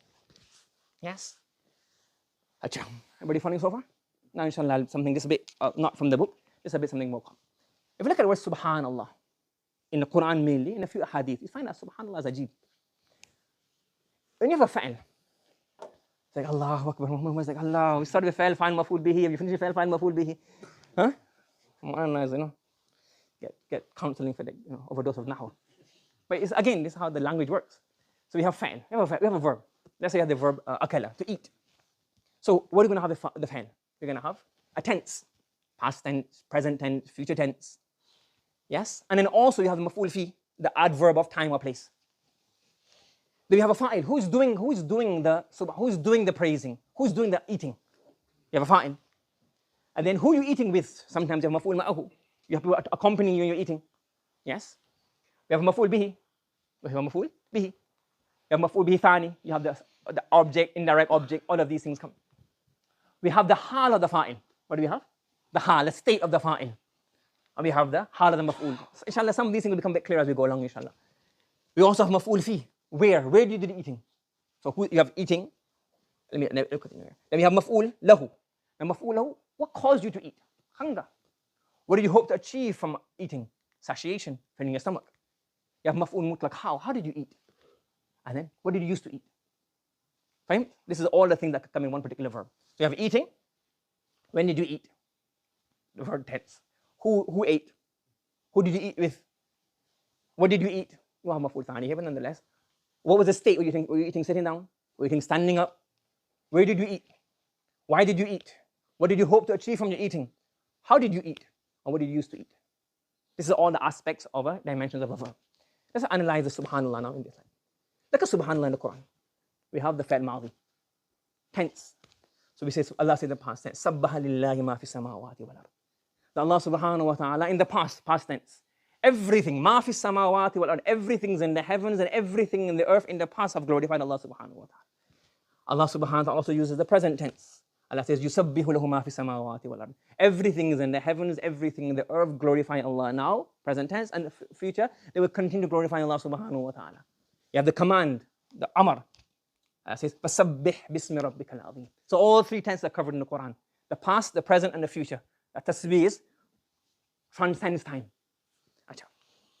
Then you have what kind of the fail, but what kind of tasbih do you have? You have one tasbih, fasabbih bihamdi rabbik, verbal. وَكُمْ مِنَ السَّاجِدِينَ. The Prophet sallallahu alayhi wa sallam is being told that glorify Allah subhanahu wa ta'ala and be from those who do sajda to Allah subhanahu wa ta'ala and bow to Allah subhanahu wa ta'ala. This is a tasbih of the maqal. Verbally you're saying tasbih. You also have tasbih halin wa dalala. So you do tasbih with your وَإِن مِّن شَيْءٍ إِلَّا يُسَبِّحُ بِحَمْدِهِ وَلَكِنْ لَا تَفْقَهُونَ تَسْبِيحَهُم. Every single thing, this is the Prophet sallallahu alayhi wa sallam, Allah subhanahu wa ta'ala is telling us, every single thing that we have on the earth, this tasbih of Allah subhanahu wa ta'ala. And some ulama have said this tasbih, dalalatin wa hal. This smart board, this thing, this doing tasbih. Why? How is it tasbih? Bidalalatihi wa halihi. It just shows you that how great Allah subhanahu wa ta'ala. Simple. Whatever you had breakfast this morning. You had breakfast? No? Now the food is good for lunchtime. So if you save up space, you can have a good lunch, double. Yes? When you boil the water, when does it thing? It boils at 100 degrees. Every single thing. Water in China, water in England, water in Amazon forest. Everything boils at 100 degrees. You have the Formula 1 car. Why? Because the air pressure in every single place, and every single, is the same. When you go to another country, the air pressure is slightly different, but it's continuous in that same thing. That's why they can do things. The air is saying that, look, the air doesn't work on its own command. The oxygen, the gas, the steam, the trees, they all grow in a particular way. This is saying that, look, Allah is perfect. Allah is perfect. Everything you see, gravity. Why? Because engineering. We are only able to do engineering because Allah has created steel, and this steel is bound by the taqdeer of Allah subhanahu wa ta'ala. Allah said this is how steel works. And steel cannot go beyond this. It has to adopt that much pressure. It can't crack before that pressure. That's why we have to build buildings. So we know that Allah's taqdeer, Allah's systems, Allah has made this thing and it works in this particular way. It doesn't crack before that, it doesn't crack after that. This is the way it is. So everything is tasbihu maqal. The birds, the way they anybody who's watched any nature documentary, even though what do they have to say? They say subhanallah, but they say in the wrong way. What do they say? Father time is wonderful, or Mother Nature is amazing. Yes, they're so close, so close. Allah give them tawfiq. But this is what subhanallah. The dalala, this is tasbih, the tasbih of the lion, the tasbih of the prey and the predator, the tasbih of the river, the tasbih of the zebra. It's so close that everybody says Father time and Mother Nature. We say these are shirk, but really it's what? Allah subhanahu wa ta'ala. But some going even further. I say no. The judge said no. There's no tasbih maqal. It's all tasbih maqal. Because we can understand this. Don't we see? When we see the lion and the zebra every year, they're moving around and migrating. They have a fixed system. I can understand this. I see the birds. I see the way they migrate. I see the way the birds fly in the. This is not tasbih maqal. We can see the la tafqahuna. The tasbih means that we can't understand the tasbih. But we can understand when the way the birds are flying, that this is Allah subhanahu wa ta'ala. With the way the waterfalls, the way the mountain goats, everything works. I can see this as tasbih of Allah subhanahu wa ta'ala. He's saying no. Everything that's a literal tasbih. 100 years ago, If you say dolphin, we can hear dolphins. Dolphins don't make any noise. But if you have the right frequency, what happens? You hear the frequency. Yes? So you have to have the frequency. Right now, there's a radio. Or get the radio and on it, you hear BBC. Yes? You hear the 5 Live. You hear the radio station. But you don't have the frequency. You need the Allah for the frequency. So he's saying, no, his opinion is not. Yes, everything's way they're constructed denotes that Allah subhanahu wa ta'ala is great. But he says, beyond this, everything has a tasbih, but we don't have the frequency in our ears to hear this. When the Prophet sallallahu alaihi wasallam says that I heard Fulan saying this, I heard this tree saying this, the tree was crying, the animal was complaining, it's because the Prophet sallallahu alaihi wasallam gave the miraculous frequency to understand these things. So he says everything is doing tasbih, whether it's living or non-living. Everything is tasbih, and he said not only with heart, not only with its state and its height and its composition, but in itself it is tasbih of Allah subhanahu wa ta'ala. But when you get the frequency, you can hear it. Wallahu a'lam. Yes? Acha. Malaika. So now we're done. We know tasbih happens in the past, it happens in the present, it happens in the future. Tasbih happens by verbal tasbih. Tasbih happens even by your actions. Tasbih, who does tasbih? Malaika do tasbih. Allah says here, فَإِنِ اسْتَكْبَرُوا فَالَّذِينَ عِنْدَ رَبِّكَ يُسَبِّحُونَ لَهُ. The malaika who by Allah subhanahu wa ta'ala, they glorify him بِاللَّيْلِ وَالنَّهَارِ وَهُمْ لَا يَسَمُونَ. The malaika do tasbih. And from the malaika, Allah has takhsis. Every single Allah has mentioned specifically. Who does tasbih of Allah subhanahu wa ta'ala? Those malaika who have, those angels who have been dutied and given the responsibility to lift the arsh. Allah says, الَّذِينَ يَحْمِلُونَ الْعَرْشَ وَمَنْ حَوْلَهُ يُسَبِّحُونَ بِحَمْدِ رَبِّهِمْ. So the malaika do tasbih. And the malaika who are lifting the arsh, they do tasbih. The malaika around the arsh, they do tasbih. وَتَرَى الْمَلَائِكَةَ حَافِّينَ مِنْ حَوْلِ الْعَرْشِ يُسَبِّحُونَ بِحَمْدِ رَبِّهِمْ. The malaika in the skies are doing tasbih. The malaika on the ground are doing tasbih. What happens? The malaika, they're starving for tasbih. Inna lillahi. They have malaika in the fudula. They run around on the whole earth saying, we want tasbih. Find somebody doing dhikr of Allah subhanahu wa ta'ala. It says here, فَإِذَا وَجَدُوا قَوْمًا يَذْكُرُونَ اللَّهَ تَنَادَوْا. They call each other. And say, look, there's a majlis of dhikr there. So even the malaika on the earth, not only do tasbih, they want to come and join the tasbih gatherings. So the malaika in the heavens do tasbih, malaika lifting the arsh do tasbih, malaika on the ground, they come and participate in the gathering where the tasbih, i.e. dhikr of Allah is taking place. That's the angels. The human people of intellect, they do tasbih. Fasabbih. The Prophet, you've been told, fasabbih bihamdi rabbik. Malaika do tasbih, the Prophet is doing tasbih. Yusabbihu lahu man fis samawati wal ard. Every single man, aqil, every single intellectual being that has capacity to think, they do tasbih of Allah subhanahu wa ta'ala. Even the ghayr uqala, those things that don't have aqal, they're doing tasbih of Allah subhanahu wa ta'ala. وَسَخَّرْنَا مَعَ دَاوُدَ الْجِبَالِ يُسَبِّحْنَا وَالطَّيْرِ. Allah is saying the birds are doing tasbih of Allah subhanahu wa ta'ala, the mountains are doing tasbih of Allah subhanahu wa ta'ala. وَإِن مِّن شَيْءٍ لَا يُسَبِّحُ بِحَمْدِهِ وَلَكِنْ لَا تَفْقَهُونَ تَسْبِيحَهُم. Everything that's tasbih. So we know that time of tasbih, past, present, and future. Tasbih, angels do tasbih, malaika do tasbih, the anbiya do tasbih, and even the things we can't even, that have intellect, they also do tasbih in a way that we can't comprehend. How do you do tasbih? Who do tasbih of? What's the maf'ul bihi? Who do tasbih of? They do tasbih of Allah subhanahu wa ta'ala. Yusabbihunahu. But sometimes you say sabbaha lillahi. You have yusabbihunahu, you glorify Allah subhanahu wa ta'ala. And sometimes Allah subhanahu wa ta'ala says yusabbihu, sabbaha lillahi. They bring the lam, the maf'ul bihi. Why? There's two reasons. One is ta'keed. Ta'keed. What's ta'keed? Like shakartuhu, shakartu lahu. Shakartu lahu is more emphatic. Ala qawlin. So he says it, mazidatun li-ta'keed, creates more emphasis. So now they do tasbih and tasbih emphatically. And some say this lahu is actually a tadhmeen, we mentioned before of liyom al-Qiyamah, is a tadhmeen, merging of two reasons. Yusabbihuna, they glorify Allah subhanahu wa ta'ala. And why do they glorify Allah subhanahu wa ta'ala? For Allah's sake, nothing else. So they glorify Allah subhanahu wa ta'ala, tadhmeen of the lamb, and they glorify Allah, only Allah, for Allah's sake. And then sometimes Allah is so great, so grand, you glorify the Zat of Allah subhanahu wa ta'ala, you also glorify the name of Allah subhanahu wa ta'ala. Sabbihisma rabbikal a'la. You glorify the name of Allah subhanahu wa ta'ala. Some say it's muqham, we've done this before, muqham, like mazamir min ali Dawood. Or some say min babi awla, that if you glorify the name of Allah subhanahu wa ta'ala, imagine how grand the musamma is. It's the ism, this is the name of Allah subhanahu wa ta'ala. You glorify the name of Allah subhanahu wa ta'ala, imagine how great Allah subhanahu wa ta'ala himself is. You glorify him and his name. This is what you glorify. And sometimes, we'll leave that one for now. Okay? What do you glorify Allah? Allah is pure. What's he pure from? We know the time. We know the people who glorify Allah subhanahu wa ta'ala. We know how they glorify Allah subhanahu wa ta'ala. What do you glorify Allah from? You say, well, Allah tabi'id. Allah is pure. Pure from what? Amma yushrikun. For everything that they ascribe to Allah subhanahu wa ta'ala as partners. Is Allah subhanahu wa ta'ala, amma yaquluna uluwan kabira. Allah is exalted beyond everything that these people, the zalimin, say. Subhanallah, Rabbil arshi amma yasifun. These are ambiguous. It's clear that whatever they ascribe to Allah subhanahu wa ta'ala that is not befitting of Allah, Allah is free from all of these things. But in more detail, Allah subhanahu wa ta'ala says, nothing is partner to Allah in His Zat. Ay, subhanahu an yakun lahu walad. Nothing, there's no other God. He's free, He's one in His being. So He has no walad. Allah subhanahu wa ta'ala is also free in His sifat. Nothing is shareek, nothing is partner to Allah subhanahu wa ta'ala in His sifat and His qualities. They say, Malaika says, subhanallah, we made a mistake. And we thought we could understand the reason behind the creation of Adam. And we raised a question, why do you create Adam? We made a mistake. We should not have asked you this question. Subhanaka la ilma lana illa ma 'allamtana. That you are free in your ilm, in your sifat of ilm, kamal ilm. There's no partner in you. And in hikmah, ma khalaqta hadha batila. Look at the entire creation. And how can it be that you don't have hikmah, you don't have wisdom, that everything is just created for no purpose, no benefit, no objective? In hiya illa hayatuna dunya, namutu wa nahya wa ma nahnu mab'uthin. Does that make sense? Subhanallah. No. Allah can't, it can't be such a great creation without any goal, any purpose, any objective. Subhanak. Allah is to have not to have hikmah. It's beyond Allah. It must be a purpose. Subhanak. So Allah subhanahu is free from everything. No partner. He's free from all the things that are attributed to Allah subhanahu wa ta'ala. Allah is free from any partner in his zat, and Allah subhanahu wa ta'ala is also free from any partner in His qualities and His attributes. When do you glorify Allah subhanahu wa ta'ala? We have the fa'il, we have the fa'il, we have the maf'ul bihi. Now when do you glorify Allah subhanahu wa ta'ala? Bil ashiyyi wal ishraq, morning and the evening.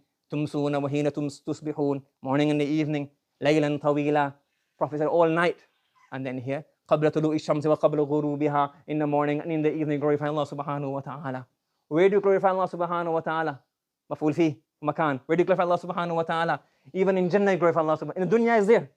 Even in dunya, what will happen? The first group of people who will go into Jannah, they will enter Jannah ala surat al-qamari laylat al-badri. Their face will be so shining as if they're the full moon. What will happen in Jannah? يُسَبِّحُونَ اللَّهَ بُكْرَةً وَأَشِيلًا. Even in Jannah. In dunya we're doing it but even in Jannah, it's tasbih of Allah subhanahu wa ta'ala. And then, and in Jannah, how will tasbih happen? Like how we breathe. يُلْهَمُونَ التَّسْبِيحَ وَالتَّحْمِيدَ سubhanallah وَبِحَمْدِ. Again, tasbih and hamd come together again. We will glorify Allah subhanahu wa ta'ala in Jannah, just as we breathe in the dunya. So in Jannah we glorify Allah subhanahu wa ta'ala. In the dunya we glorify Allah subhanahu wa ta'ala. What causes us to glorify Allah subhanahu wa ta'ala? We glorify Allah subhanahu wa ta'ala bihamdi rabbihim, because He is worthy of being praised, or because He has bestowed so many favors upon us that He has to be praised. Sometimes we glorify Allah because of fear. يُسَبِّحُ الرَّعْدُ بِحَمْدِهِ وَالْمَلَائِكَةُ مِنْ خِيفَةِ. Out of the fear of Allah subhanahu wa ta'ala, such an exalted being, we're not fulfilling His rights. So they glorify Allah subhanahu wa ta'ala because of His ta'azim. Sometimes we do it for a purpose. Aapka fayda hoga, your benefit. What's the fayda? What's the benefit of the fa'il? The fa'il is فَصَبِّحْ وَأَطْرَافَ النَّهَارِ. The part before is missing. فَصَبِّحْ وَأَطْرَافَ النَّهَارِ. Not the fa'il here. Why? لَأَلَّكَ تَرْضَى. You'll be happy. Why will you be happy? Because Allah will reward you greatly. What will happen after that? You will get Jannah. So you tasbih for your own benefit. So you glorify Allah for the what's the cause? That He is worthy of praise. He has bestowed His ni'mah. You glorify Allah because you will benefit. لَأَلَّكَ تَرْضَى. You glorify Allah and you will be the one who will benefit from this tasbih. Maf'ul mutlaq, how often? Kathira. Glorify Allah? Kathira. With whom? Who do you glorify Allah with? You glorify Allah subhanahu wa ta'ala in the presence of those who are uqala. Like the malaika, قَوْمٌ يَذْكَرُونَ اللَّهِ. So when the people who are aqil, the human beings, you sit with them and remember Allah subhanahu wa ta'ala. You also sit with the ghayr uqala. When you sit now, are you alone? يُسَبِّحْ سَخَّرْنَا مَا دَاوُدَ الْجِبَالِ. The mountains glorify with the fa'il. And the tayr glorify Allah subhanahu wa ta'ala. And even when you're alone, سَبْعَةٌ يُذِلُّهُمُ اللَّهُ فِي ذِلِّهِ يَوْمَ لَا ذِلَّ إِلَّا ذِلُّهُ. What's one of the people who will be under the throne of Allah subhanahu wa ta'ala? رَجُلٌ ذَكَرَ اللَّهَ خَالِيًا فَفَاضَتْ عَيْنَاهُ.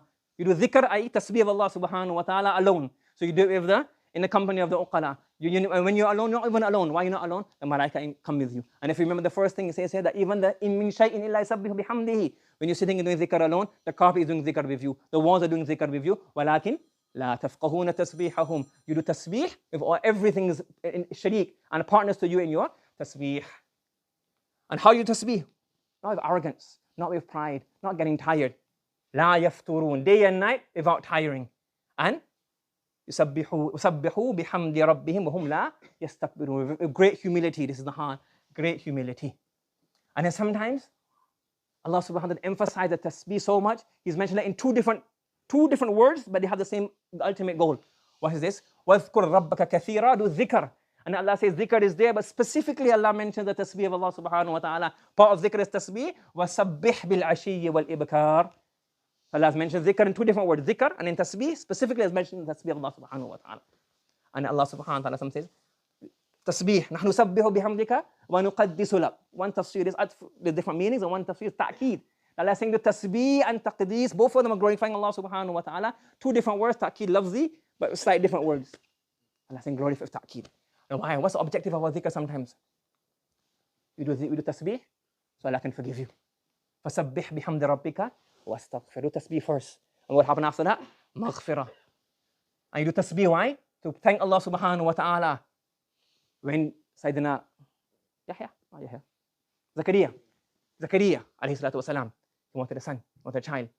When Allah said, I will give you a child, what he said? فَأَوْحَى إِلَيْهِمْ, miraculously he was given a child.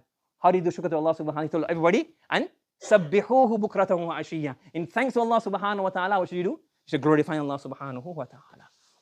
When you're in difficulty and you're in hardship, even then you do tasbih. وَلَقَدْ نَعْلَمُ أَنَّكَ يَضِيقُ صَدْرُكَ بِمَا يَقُولُونَ فَسَبِّحْ بِحَمْدِ رَبِّكَ وَكُن مِّنَ السَّاجِدِينَ. That, oh Prophet of Allah, you're frustrated, you're difficulty, hardship. What do? Glorify Allah subhanahu wa ta'ala. Fahim? When you're in difficulty, hardship, Sayyidina Yunus alayhi salatu wasalam, he's in the fi batn al-hut. Even then, what's he doing to Allah subhanahu wa ta'ala? Subhanak inni kuntu min al-zalimin. Allah, Allah. So, this is the tasbih of Allah subhanahu wa ta'ala. And just one part then. There's one Arabic, one last thing from Balagha, last trauma, inshallah, I'll give you, then you're free after this, inshallah. We have al-hadfu li-ta'min. When you remove something, it just means everything is included. Wallahu yad'u ila dari salam. Wallahu yad'u ila dari salam. Who's dari salam is maf'ul bihi thani. Who is he calling? Everyone. Allah is calling everyone to Darus Salam, to Jannah. If you don't mention who he's calling, it means everybody. At'imut ta'am, feed food, give people food to eat. Who? Everybody. You remove something, it means everybody. If I said to you, have you eaten? I don't care what you eat. It's have you eaten or not? That's all I want to know. Whether it's apples, bananas, eggs, parathas, jobi, wherever you've eaten. As long as you've eaten, have you eaten? I don't care what you eat. The maqsood is it. So now all of those things we mentioned before. We had the fa'il, past, present, future. We had the fa'il, the malaika, the human beings, the hamlat al-arsh, man hawla al-arsh. We had time, we had place, we had hal, we had all of these different things. If you take everything out, take off the maf'ul mutlaq, take off the maf'ul lahu, take off the maf'ul ba'i, take off the makan, take off the hal, take off everything. Take everything out one by one, one by one, one by one. You take everything out. What are we left with? Allah, one tasbih. What's his tasbih? Kan Allah wa lam yakun ma'ahu shay'. Allah existed eternally, empeternally, whatever word you want to use in English. Before. Nothing before Allah subhanahu wa ta'ala. Allah was Allah, and Allah is beyond time. No time can encompass Allah subhanahu wa ta'ala. Allah was there. Wa lam yakun ma'ahu shay'. Even then, Allah subhanahu wa ta'ala was subhanallah wa bihamdi kana Allah ghaniyan hamida. Take out the madi. Allah is there. And then in the dunya, the fa'il, who's doing fa'il? The malaika do tasbih of Allah subhanahu wa ta'ala. The human being do tasbih of Allah subhanahu wa ta'ala. But Allah is saying the tasbih, I don't need the tasbih. Prophet sallallahu alayhi wa sallam says in hadith al-Qudsi, Ya ibadi law anna awwalakum wa akhirakum wa insakum wa jinnakum kanu ala atqa qalbi rajulin wahidin minkum. If every single human being from the time of Adam until the very last human being, the human beings, the jinn, male, female, black, white, Muslim, non-Muslim, everybody's heart changed. And everybody had the heart of Sayyid al-Rusul, Muhammad sallallahu alayhi wa sallam. All of you became the Prophet sallallahu alayhi wa sallam, who had the most ma'rifah of Allah subhanahu wa ta'ala, the most understanding of Allah subhanahu wa ta'ala, the most love of Allah subhanahu wa ta'ala. Everybody became like this one person. And you all gathered in one plane. Tried to worship Allah subhanahu wa ta'ala. Ma zada dhalika fi mulki shay'a. All of your tasbih and your taqdees will not help, will not benefit you, increase me the slightest. Because why? Allah's kan Allah wa lam yakun ma'ahu shay'. So the fa'il of doing tasbih does not benefit Allah subhanahu wa ta'ala for your own good. La'allaka tarda, it's for you, it's not for me. And then ya ibadi, if you all leave the dhikr, move all the fa'ils, there's no fa'ils to do tasbih of me. You all turn like shaitan. What happened? Ma naqasa dhalika min mulki shay'an. Nothing will change. That will not decrease Allah's sifah in the slightest. And then we have here, why? before. In the dunya. So if before Allah, kan Allah, wa kan Allah ghaniyan hamida. In the dunya, if you all decide, every single makhluk decide, we're going to rebel against Allah subhanahu wa ta'ala. Or every single makhluk and every single creation decides, now we're going to become like the Prophet sallallahu alaihi wasallam and worship Allah. No difference to Allah subhanahu wa ta'ala. In the end of time, what will happen? كل من عليها فان ويبقى وجه ربك ذو الجلال والإكرام. Nobody left with the tasbih of Allah subhanahu wa ta'ala. But even then Allah subhanahu wa ta'ala is still as he was. كل شيء هالك إلا وجهه. Allah remains as he was. No shortcoming is deficient. There's no shortcoming, no deficiency. Imam Tahawi rahmatullah alayhi says, ما زال بصفاته قديما قبل خلقه. Allah is, we say subhanallah, Allah is free from all deficiency. بحمده, Allah subhanahu wa ta'ala is attributed with all goodness.